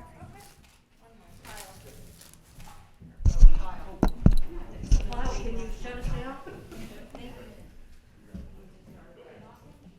Kyle, can you shut us down? We're on the air. Welcome back, everyone, and thank you for allowing us the opportunity to advocate for our budget. At this time, we're going to go ahead and start with our virtual recognition concerning involving our students. I'll turn it over to you, Mr. Jones. Thank you, Ms. Wilson, and good evening once again, Board Chair Wilson, Board Vice Chair McGraw, Board members, Dr. Hill, and staff. Ladies and gentlemen, boys and girls, this is the moment that you've been waiting for. The real reason why we are here, why we do what we do. We have assembled this evening to recognize a small sampling of the greatness we have in the young people we serve. Tonight, I'm pleased to present to you 5 students who have been identified by their school principals as exemplary student models in the following areas: academic achievement, personal responsibility, and career readiness. Students being recognized this evening are Micah Sutton, 12th grader from Henry E. Lackey High School; William Thomas, 8th grader from John Hanson Middle School; Isaac Diggs, 5th grader from C. Paul Barnhart Elementary School; Jada Sims, 4th grader from Dr. Gustavus Brown Elementary School; and Mason Hudler, 5th grader from T.C. Martin Elementary School. These outstanding students will be recognized in this order by their school principals: Kathy Perello, principal at Henry E. Lackey High School; Benjamin Colhorst, principal at John Hanson Middle School; Brian King, principal at C. Paul Barnhart Elementary School; Karen Lewis, principal at Dr. Brown Elementary School; and Todd Wonderling, principal at T.C. Martin. At this time, we will turn it over to Ms. Perello, principal at. Hello, I am Kathy Perello, the proud principal at Henry E. Lackey High School. It is with great Charger pride I present senior Micah Sutton for student recognition in the area of career readiness. Micah is a cadet captain in our Air Force JROTC unit. As operations commander, Micah oversees all aspects of the drill team: color guard, saber team, cyber patriot team, academic bowl, and flag detail. As a training officer, he always ensures proper drill and ceremony training for the entire Corps of Cadets. As a key drill team member, Micah helped lead us to first place finishes in 3 out of 4 drill competitions, which eventually brought the county perpetual trophy back home to Charger country. He has volunteered for many color guards and was a key contributor to our first ever flag folding and saber team ceremonies. With a grade point average of 4.23, his academic prowess garnered Kitty Hawk Air Society and Academic Bowl team entries. Micah has spent endless nights after school practicing, training, performing, and competing. He has also participated in countless community service projects, including local Veterans Day parades, laying wreaths at Arlington National Cemetery, assisting with the Corps Dining In extravaganza, and the County Military Ball. He has earned the Outstanding Organization Award, Sons of the Union Veterans of the Civil War Award, Academic Ribbon, Superior Performance Ribbon, Achievement Ribbon, and Leadership Ribbon, to name a few. Cadet Captain Micah Sutton has enlisted in the United States Army and will be leaving for boot camp on June 14th. He has the aptitude and attitude to succeed, not only in the military, but anywhere. I would be happy and honored to put him on our school payroll because he has so many endearing qualities, as well as the potential and ability to perform any job. Micah's dedication and dependability is unmatched. Last year, before buildings closed, Micah broke his nose during an accident in physical education. Within 2.5 hours, he returned to school. When asked, "Why are you back at school?" his response was, "I love this place." Thank you, Micah Sutton, for being Lackey proud and Lackey great. It's been a job better than well done. Hello, I'm Ben Cohorst, principal of John Hanson Middle School. I tell people all the time, there's a reason they made middle school. It's no accident. It's a time for growth, development, and the beginning of figuring out how things work. They come in as children and they leave as young adults. Therefore, middle school is growing pains by definition. William Thomas came to us in 6th grade as a student from J.P. Ryan with a bright intellect, but also found his way into many offices. We loved William. We worked closely with him to focus his efforts in the classroom and limit disruptions. Fast forward to 8th grade, and teachers have provided a much different perspective of who William Thomas, the young man, has become. Miss White, his STEM teacher, said the following: "William is a hardworking student who has an A in my class. He is eager to learn and attends class every day. I've noticed much growth in him this year. William has gone from being easily frustrated to asking for help when he needs it. He used to be quiet and non-participatory to always participating and volunteering first. He even took charge when working in a small group, completing the assignment when the other students did not, and letting me know that he did all the work. I believe that this is a great award and well-deserved. Great job, William." From Mrs. Sandy, his social studies teacher, "I support this award for William. He has come a long way with virtual schooling since the beginning of the year. In my class, he has volunteered to read over Zoom, volunteers answers, and will ask questions. Completes his work when given time in class and not waiting to do it later. When he is absent, he will send me an email explaining his absence and asking about makeup work. He has maintained a passing grade all year. Thank you, William." From Mr. Cannon, his PE teacher, "William has made a complete 180 in this virtual school year. He continues to work hard day in and day out in class to achieve the best grades he possibly can. I've noticed that his focus and attention to detail have also improved. He has maintained an A average in my class throughout the year. He is always polite and respectful and when he joins my class session. William Thomas is the most deserving of this award for personal responsibility. He even achieved Principal's Honor Roll for the first time with all A's in the second quarter. I am proud of this young man, I'm proud of what he's become, and wish him only the best when he starts next year at North Point High School." Greetings. I'm Brian King, proud principal of C. Paul Barnhart Elementary School, home of the Blue Jays. Isaac Diggs is a 5th grade student at C. Paul Barnhart Elementary School and is being recognized in the area of academic achievement. Throughout the year, Isaac has consistently earned AB Honor Roll. He brings a contagious enthusiasm and strong work ethic to class every day. He is eager to improve his academic performance and willingly accepts feedback from both his teachers and peers. He has consistently maintained 100% accuracy on reflex, logging in early at 8:30 every morning to maintain his achievement levels. He has quickly become a leader for his peers regarding his work ethic and perseverance. Isaac credits his parents and his brother with being his role models. He feels that his family have been a big part of his most successful school year ever. Isaac is a member of the Waves of Westlake swim team and enjoys playing other sports, including flag football and yoga. He is also involved in Kids Like Me, an organization that provides unique opportunities for social and emotional growth for children. His current career ambition is to open a business, one which gives back to the community. When asked what advice he would share with a current 4th grade student, he began by saying that you should always try your best. He said that it is okay to make mistakes, but you can't give up. And remember that there are always solutions if you are willing to look for them. Isaac is a wonderful example of an exemplary student, and I am thrilled to be a part of honoring him for his academic achievement. Greetings.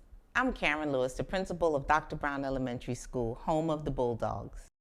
Jada Sims is a 4th grade student at Dr. Brown Elementary School and is being recognized in the area of academic achievement. Jada has attended Dr. Brown since 1st grade. She was identified for gifted services in the 2nd grade and has earned honor roll every quarter since the 3rd grade. Jada enjoys reading a variety of novels, especially those that have a comical theme. Her favorite subject in school is writing, which is evident in her writing assignments. They always include not only text evidence, but also her own deeper connection to the author's message. Jada is a phenomenal young lady who demonstrates outstanding citizenship and kindness towards others. She is quick to help her teacher as well as her classmates and is a role model for personal responsibility. Jada has a quiet but strong spirit, and her polite disposition makes her the student that stands out amongst her peers. She's the child that everyone wants to be friends with. In her free time, Jada is involved in extracurricular activities such as swimming, playing soccer, and being an active member of her church. She belongs to her church Kiwanis Club. This is a club where primary school students learn about self-empowerment and leadership by planning and participating in service projects. For all these reasons, Jada is more than worthy of the academic achievement recognition. My name is Todd Wonderling, and I am the principal of T.C. Martin Elementary School. It is a great honor that we acknowledge 5th grader Mason Hudler in the area of personal responsibility. Mason is a responsible student who is a role model to his peers. He shows up to class every day willing and ready to learn. In class, he participates in discussions and contributes to small group work. This year, he has worked diligently to earn principal's honors. Mason's work habits are consistent and he always gives his best effort. He is a student who cares about his learning and strives to keep improving. Mason is a reliable student in our school, and we can always count on him to show up for a challenge, try his best, and be helpful to his teachers and peers. In addition to personal responsibility and academics, Mason is also a member of Art Club, MESA, and participates in a Ninja Warrior program outside of school. Mason is a well-rounded student that excels in everything he sets his mind to. Mason's ambition and drive for success are admirable. We are so proud to honor Mason Hudler as an exemplary student of T.C. Martin Elementary School. All right, and now we can give one big round of applause for all of us.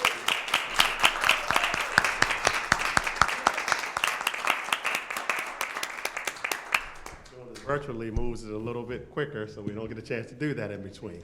At this time, I will bring up Ms. Osborne from Human Resources, who will introduce our exemplary employees. Ms. Osborne.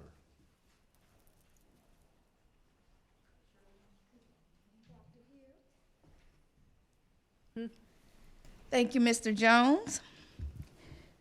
Good evening, Chairperson Wilson, Vice Chair McGraw, Dr. Hill again, our executive staff, colleagues, friends, and family.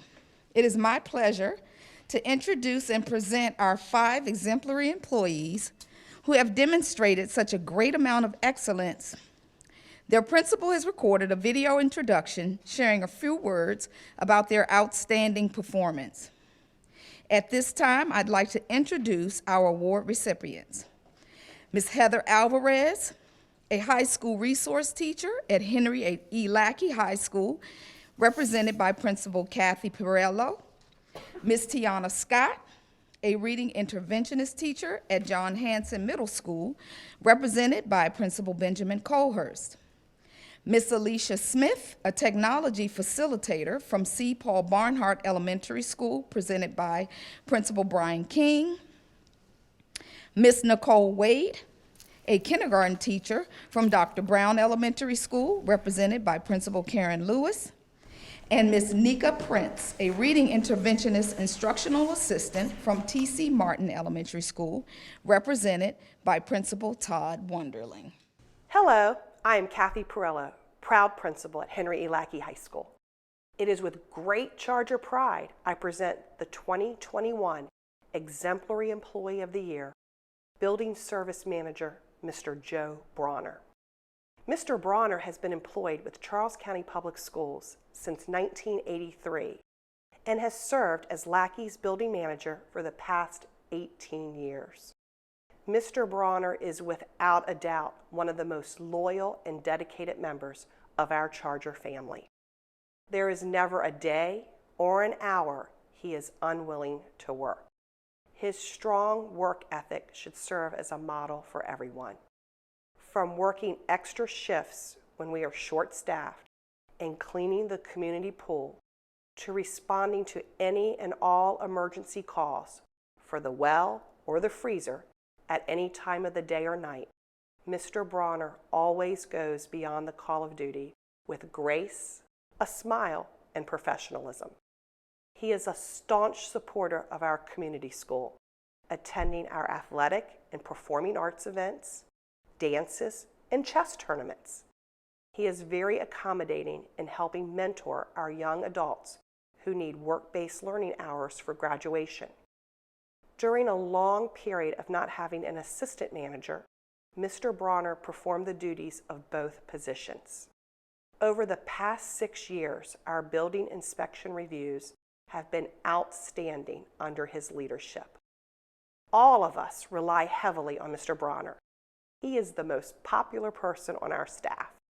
He is the constant and stable force in our school and the glue that keeps us all together. Mr. Bronner rocks the great philosophy by always focusing on growth, relationships, excellence, accountability, and teamwork.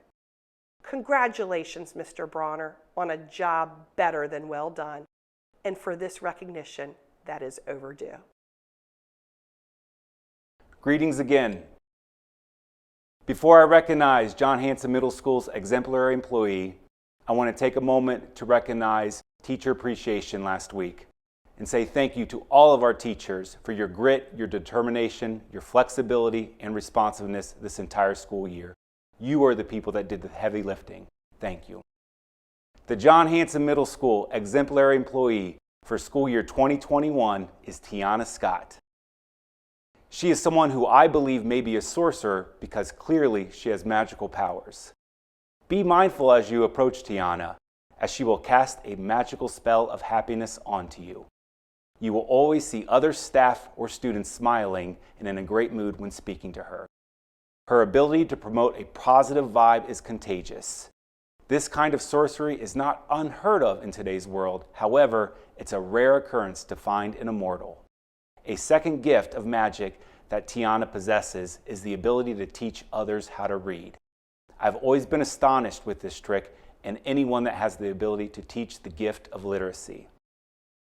This person does it effortlessly and commits themselves to every student's success. She polls her literacy groups and provides engaging lessons that motivate and support students. In previous years, she set the goal of moving her students at least 4 reading levels in a single year, an impressive feat that only a sorcerer could achieve. By the way, Tiana also supports several of our new teachers in the building, so her impact is beyond her own students. I've watched her deliver instruction as a classroom teacher, and we are now blessed to have her as our reading interventionist. It is with great respect that I present the exemplary employee for John Hanson Middle School to Tiana Scott. Greetings again. It is my pleasure to present Miss Alicia Smith, the technology facilitator at C. Paul Barnhart Elementary School. Ms. Smith is being recognized for her outstanding work ethic and for her contributions to the school community. In her role as technology facilitator, She provides students with excellent instruction on computer skills and the safe use of technology. She excels at building relationships with students and staff. These relationships allow her to provide individualized guidance and support for students and colleagues. Ms. Smith has also taken the initiative to provide extracurricular learning opportunities for Barnhart students. She is the Mesa School Coordinator and also coaches for Girls on the Run, an after-school exercise and mentoring program. The performance of Barnhart's Mesa teams is outstanding. The 2019 Scratch team won first place at county competition, and the 2021 Wearable Technology team won third place this year. Ms. Smith also does a fantastic job of managing Barnhart's Twitter account in her role of public relations liaison. She uses this role to ensure the successes and events of Barnhart are shared with all stakeholders. Ms. Smith says that working at Barnhart has encouraged her to find new ways to support students, leading her to pursue a master's degree in speech-language pathology. It is no surprise that her career ambitions are centered on serving and helping others. Ms. Smith is truly making a difference in the quality of education offered to Barnhart students. Her contributions to teaching and learning are worthy of recognition and celebration. Greetings again. It gives me great pleasure to recognize Ms. Nicole Wade as Dr. Brown's exemplar employee. Ms. Wade currently teaches kindergarten. She approaches every lesson with enthusiasm and zeal. Ms. Wade takes great pride in her work. She engages and excites each of her students. Ms. Wade uses her well-developed interpersonal skills to foster relationships with her students. Her friendly and pleasant disposition makes it easy for them to communicate with her. Ms. Wade is a phenomenal teacher who is always willing to help her colleagues. She's known for covering a class when she is needed or we're shorthanded. She never wants anything in return. Ms. Wade says she just wants to make sure the students have a productive academic day in the absence of their teacher. Ms. Wade loves teaching but is equally excited about learning. She takes every opportunity for professional development and teacher leadership opportunities. She is a PLTW leader, teacher, as well as a PBIS chair. Ms. Wade is conscientious and has a positive attitude towards education and is very decisive in her quest for her students' academic growth. Greetings again. Ms. Prince has made an incredible impact serving as the reading interventionist at T.C. Martin for the past 2 years. Ms. Prince works directly with approximately 75 students per year, delivering literacy interventions and small group supports across multiple grade levels. She is flexible, professional, and highly capable. Her students make gains in their reading abilities as well as their self-confidence. Ms. Prince is a patient and caring educator, and her students look forward to joining her group lessons every week. She is a highly reflective person who often seeks out opportunities for professional development and instructional growth. Ms. Prince not only makes the difference in her students' lives, but her positivity and optimistic nature has an impact on all of us. During some tough times, I make it a point to see Ms. Prince just to see her smile. Her smile lights up an entire room. Even with a mask on, Ms. Prince continues to light up any room. We all thank her for her overwhelming sense of gratitude and positive energy displayed daily. She truly serves as a model and inspiration for us all. And before we give a round of applause, I want to apologize. I misspoke earlier. Mr. Bronner was actually the exemplary employee for Lackey High School. So I want to apologize to Mr. Bronner's family, and now we can give all of our exemplary employees a round of applause.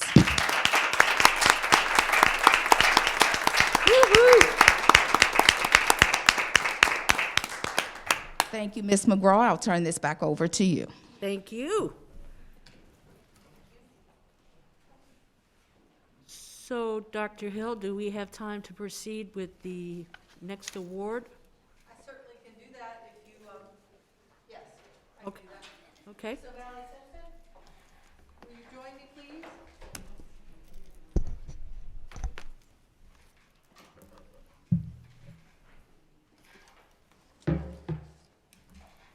Good afternoon, Ms. Wilson and board members. It is my honor and pleasure to introduce to you Katie O'Malley Simpson, a person that you know and love and have worked with for years, and to honor her with the James E. Richmond Leadership Award. Former Board of Education Chairman Colonel Donald M. Wade established the James E. Richmond Leadership Award in 2013 to honor Mr. James Richmond, who was superintendent of schools from 1996 through 2013. Mr. Richmond spent his 47-year career in education with Charles County Public Schools, retiring in June of 2013. Colonel Wade not only wanted to honor Mr. Richmond for his legacy, but to leave behind a prestigious honor to recognize others who serve with the same passion, commitment, and excellence that he did. Each year, the James E. Richmond Leadership Award is presented to a school system leader who exemplifies excellence, models commitment, and leads with passion in support of teaching and learning. Katie O'Malley Simpson, the Communications Director for Charles County Public Schools, is the recipient of this year's James E. Richmond Leadership Award. Katie is retiring at the end of this school year after 27 years of service to the school system. Before I get into the important work Katie has done during her time with Charles County Public Schools, I'd like to share some background about Katie and the path that led her here today. Katie graduated from West Virginia University. There you go, Mr. High. West Virginia University with a Bachelor of Science degree in journalism. She developed a passion for research, writing, and reporting during her high school years, which led her to pursue a career in the field she loved. Her desire to find and report the news landed her at our local paper, the Maryland Independent, as a reporter in 1978. It was there that Katie made a name for herself as a journalist. For 4 years, Katie served as a reporter at the Maryland Independent. It's like, this is your life. Her area of focus, called beats in the journalism world, included police, courts, health, education, real estate, business, and the housing industry. She also covered human interest stories. She became a household name during this time. Katie quickly rose to a leadership position and was soon named editor of the Maryland Independent in 1982. For 12 years, Katie oversaw the daily operations of the Maryland Independent. She managed a newsroom of 19 people, coordinated news coverage, assigned reporters and photographers, and edited copy. During this time, Katie also wrote editorials and served on the editorial board. At times, as you can imagine, she would receive phone calls from readers who were upset with an editorial or an article that had been published. Katie would listen to the concerns, but ultimately stood by her work and the work of the team she led. Her work ethic was driven by core values of journalism: humility, accuracy, and fairness. And these are the values Katie still models today. In 1994, Katie sought a new role outside of the Maryland Independent that better suited her growing family. She thrived at the paper, but felt the need to balance between her work and personal life. Katie then joined Charles County Public Schools and was hired by the newly appointed superintendent, Bob Carter. As an editor and design and graphics specialist for CCPS, Katie was integral in launching the first school system website and produced all school system publications, press releases, and annual performance reports. She will tell you about one of her first tasks when hired, creating a school calendar from scratch. Katie had just weeks to manage a massive project, and of course, Katie handled this task and other tasks thrown her way with ease. Her ability to multitask while meeting deadlines was just as flawless then as it is today. I can't look at you when I read this, you know that. In 1998, Superintendent of Schools James Richmond named Katie as Director of Communications. For the past 23 years, Katie has led strategic communications for Charles County Public Schools. Since I became superintendent in 2013, Katie has been a trusted member of my leadership team and sought out by all of our administrators, board members, and others for her expertise, her opinions, her advice, and her assistance. And she will tell you her opinions. Under her leadership, the communications department has grown to include switchboard and mailroom staff, a 2-member website team, 2 communications specialists, and a video production specialist. Katie's team leads the live streaming of board meetings, graduations, and other special events. Charles County Public Schools was one of the first school districts in Southern Maryland to live stream public meetings. Through communications planning, Katie also shifted priorities for the department to focus on strategic public relation efforts, including internal and external communications and parent and community engagement. CCPS has a prominent presence on social media, YouTube, and other media outlets, and communication with staff, students, and parents is consistent. This is all due to Katie's leadership. In addition to leading the school system with daily strategic communications, Katie has also led Charles County Public Schools through many crises over the years. There are 3 national events that come to mind in which Katie was integral in leading the system. The first was in 2005. You know what it was? Yeah.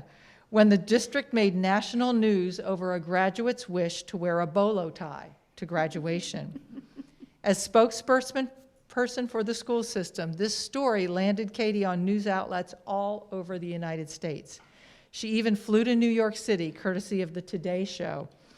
In 2014, CCPS again made national news over a world history assignment at La Plata High School.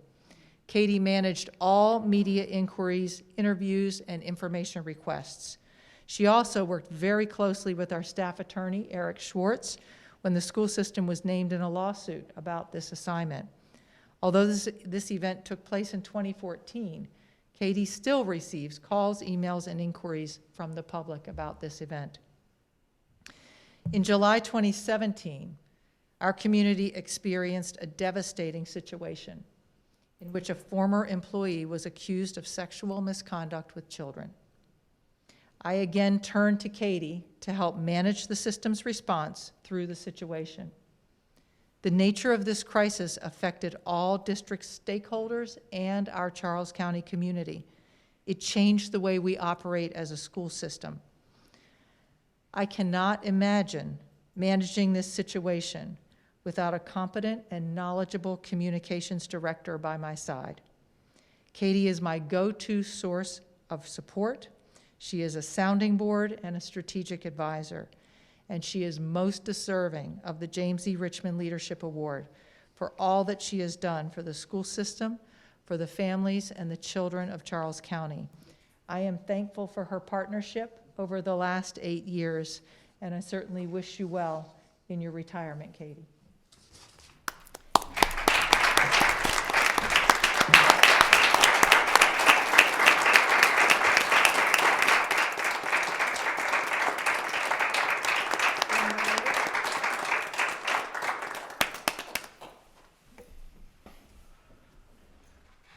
Thank you.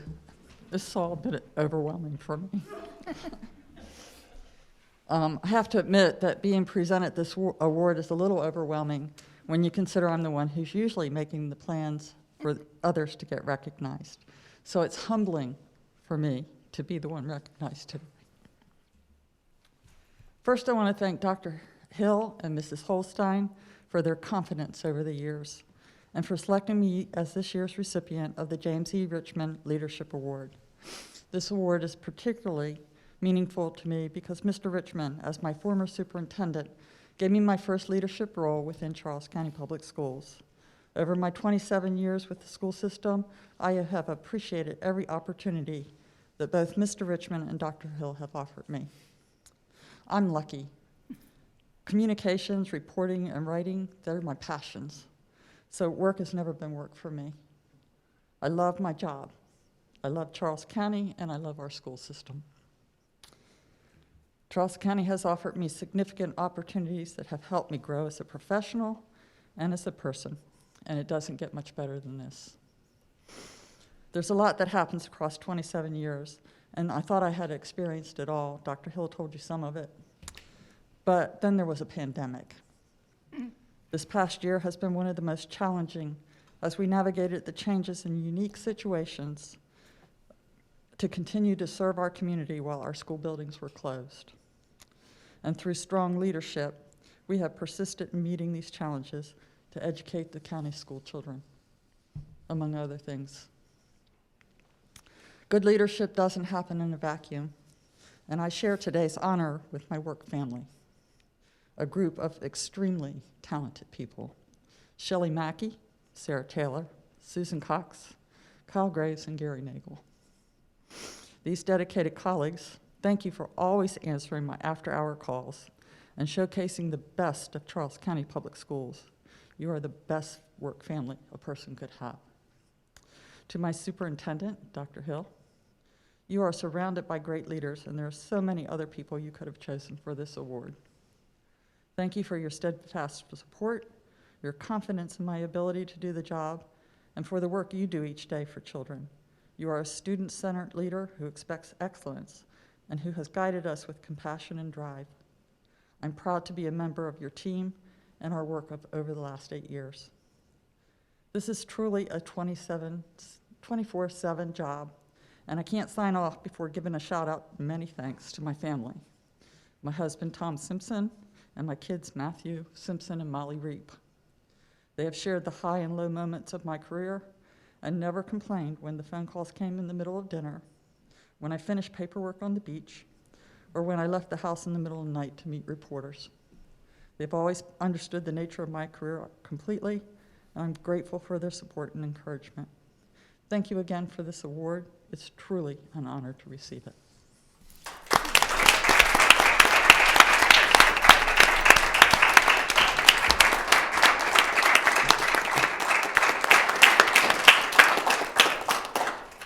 You all want to join for a picture?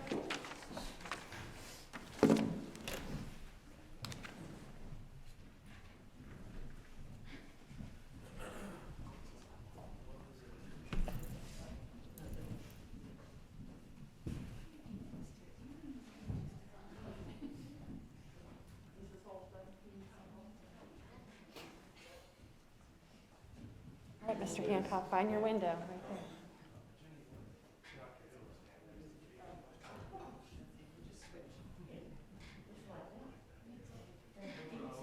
Okay. Yes, there you go. Okay, I'm looking, make sure I can see everybody. That's right. Big smile. I'll turn my flash on real quick. It's not letting me come. Couple with the flash, keep a smile. One more. Okay, can we get your team up here real quick? Anybody know if I'm paper or not? You can go.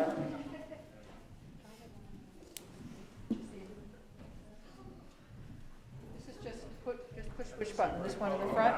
Yes. Okay. Yeah. And if you need to focus, just.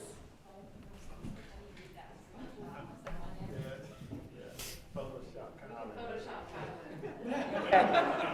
You all could probably do that, right? Shelley, scoot over a little bit.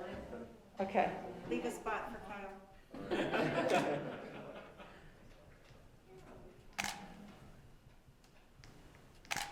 Do you want me to turn one off, turn the flash off for one? Okay, hold on, let's do a couple more. I like this. Maybe I have another job. Yeah. Okay, one more, ready? 1, 2, 3. Okay, awesome.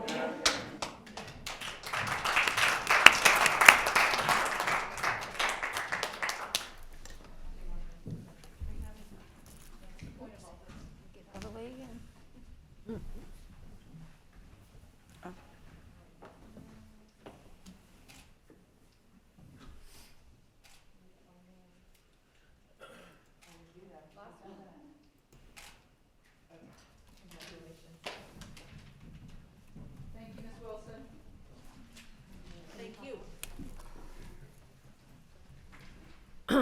So at this time, we're going to go into public forum.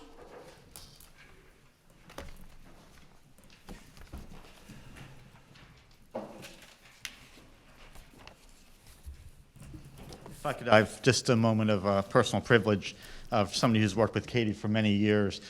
You wonder why a school system can keep only 2 superintendents in 25 years. It's pretty remarkable, but it's because of people like Katie who were behind the scenes really offering the support that's necessary. So I think we're all going to miss Katie, but thank you. I'll read the rules for public forum. Speakers should identify themselves. Statements should be brief, to the point, and limited to 3 minutes or less. Board members should not be expected to respond during the forum to statements made by speakers.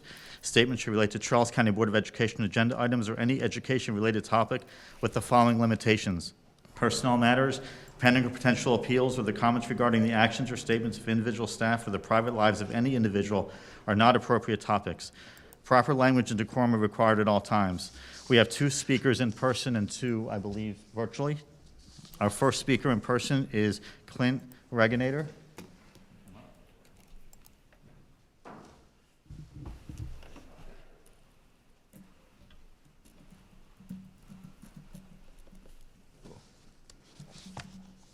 Apologies, I didn't know it was first. I'm sorry.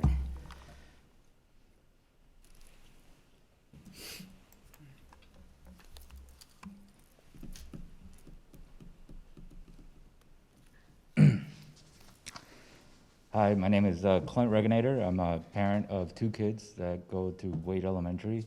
Thank you for letting me have this opportunity to speak to the board. So I and my family moved here 2.5 years ago. I came off of active duty, and I just wanted to say I really like the teachers that my kids have and have had. They've been excellent. However, I did have some questions. I understand that the board is not required to answer my questions, but it is a place where I feel like it's a question that can be asked. So my first question is my daughter has autism, and we were told that we were given the option to opt out with the pandemic and everything else.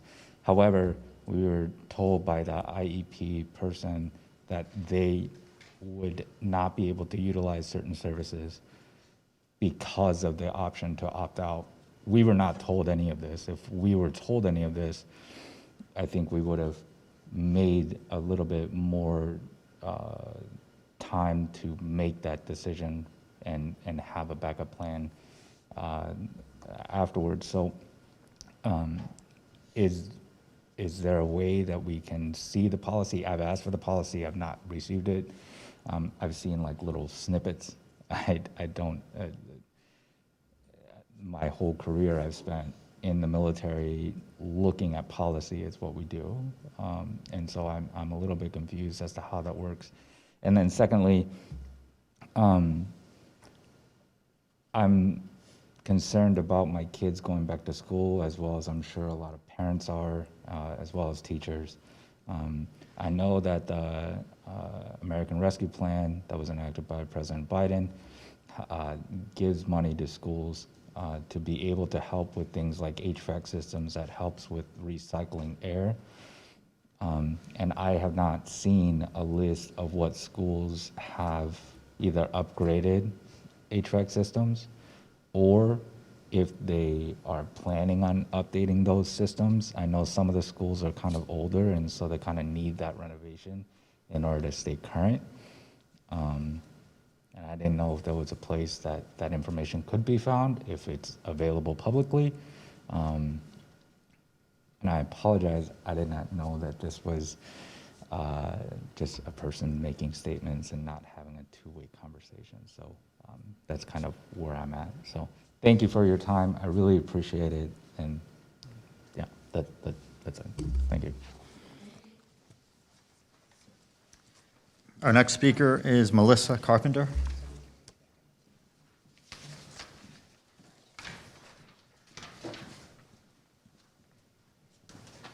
Hello, I am Melissa Carpenter. I am a lifelong resident of Charles County, currently living in La Plata. Can you guys hear me? Yes. Great. I'm not in some sort of Zoom coma or anything like that. I'm asking because for the last year and arguably much longer, classroom teachers have not felt heard. Last week was Teacher Appreciation Week. It got me thinking. If I'm being completely honest, rather than being appreciated by other groups, through other industries, through free food and products, I'd rather be respected by my own. This year, it's expected that 1 in 4 teachers will leave the profession. Leave. They're not coming back. If that happens, can you imagine the teacher shortage we're going to fall under? If the 2 biggest reasons, of course, are money. That's why we were over with the county commissioners earlier. And the second being respect. Although it would be easy to blame lack of respect on parents or the community, and there's definitely cases that exist, the disrespect I've seen this year has come from within education. I sent emails to you all last week outlining a few concerns. This year, when classroom teachers rewrote the book faster than we could turn the pages, you would think our experience would be valued. We attended professional developments that were outdated. We learned about virtual teaching, while we were virtually teaching, we learned about in-person teaching. While we were hybrid teaching, we finally got trained on virtual. There was no development involved, more like mandates for data and spreadsheets that were due. And because of that, this year's been rough, sorry. Because of that, I've had to come to the realization that the closer I stay to my students and my classroom, the less respect I'm gonna get in education. Classroom teachers are not the only ones being disrespected in schools, but I hope that this starts the conversation with us and not about us. Last week for Teacher Appreciation Week, I hoped and waited for some post on the website or social media update, some email, some inkling of appreciation from CCPS. My principal sent messages every single day, appreciating us as he has through the whole process, and not just the creative and flexible teachers. The education associations, MSEA, NEA, EACC, MSDE, and the U.S. Department of Education posted almost every day last week. I received more appreciation from Nearpod and Flocabulary than I did from this building. Nothing was posted on CCPS social media about Teacher Appreciation Week. They did post about Children's Mental Health Week, incredibly important. But could we not get a hashtag teacher appreciation? Friday posts were made about school lunch heroes. Still nothing about Teacher Appreciation Week. Today, we made posts about school nurses. Nothing about teacher appreciation.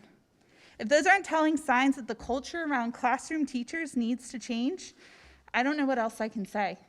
Thank you for listening, I hope.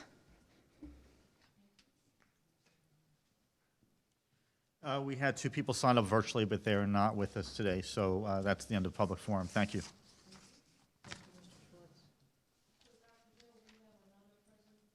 Food, nutrition?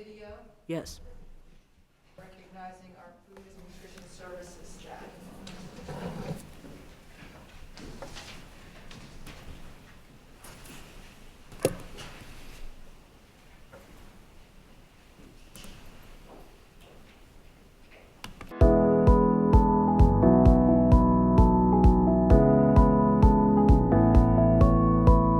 I really do enjoy doing my job. These kids are the kids of my community, so I know that they need me. I love doing this. I love to see the smiles on the faces. I love to see the smiles on the kids and the parents' faces when we provide them with these meals. We love the fact that the kids enjoy their meals and they tell us, and it's just an enjoyment. This means a lot to me. I'm so happy that my manager got me involved in this school and that she wants me here. I love doing things like this. I love seeing different people. I love the kids. I love feeding the kids. You know, food is future. How are you today? Hi. Good. How many do you eat? 3. We have peanut butter and jelly, and we also have mac and cheese. And don't forget, we're here every school day, Monday through Friday. Yep, thank you. Our main objective is to feed the kids. It's been challenging. Rules are changing daily, and they've been able to roll with it and implement things at a pace that is unimaginable. It's been a change, something different. bagging up lunches, bagging up dinners. They have healthy meals in there. They have snacks. They have fruit, milk, juice. There's vegetables. There's a lot in there. And I think the kids are actually enjoying all of it. So they're eating more of the good food.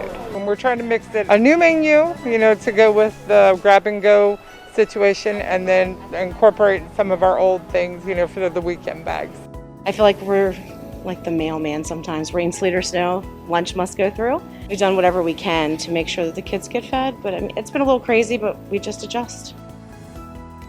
The manner in which it was able to be rolled out and as quickly as it was speaks to the dedication that our staff have, and I couldn't be happier for the amount of people that voluntarily came in, understanding the risk that they were exposing themselves to with the public, and still wanted to serve the children. It's all about the kids and helping them out. We have a lot of parents out there that are struggling with trying to make ends meet, and now they have to supply breakfast and lunch on top of, everyday things. Think about some families, this is, especially kids, this is their only meal. The priority for them has always been making sure the children get fed. They know better than most how important the meals they provide are to the children in the county. People need help, and we really appreciate helping the people. We're in this together, and a lot of us are parents or grandparents, so we understand the struggle. I myself got 4 kids at home.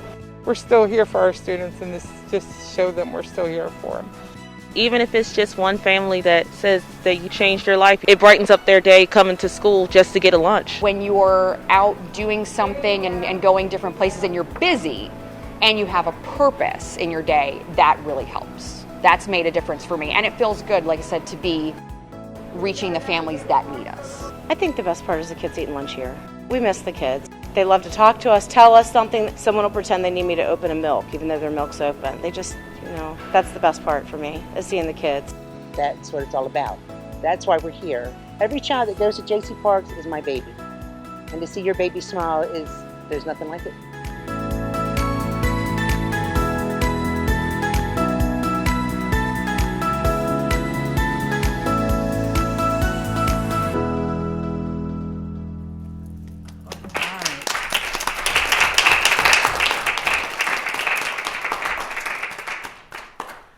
Okay, next on our agenda is action items. I, at this time, would entertain a motion to accept the executive session April 20th minutes. So moved. Moved by Mr. Lucas, second by Ms. McGraw. All in favor? All, motion carries. I will now entertain a motion to accept the April 20th general meeting minutes. So moved. Moved by Ms. Abel, second by Ms. Brown. All in favor?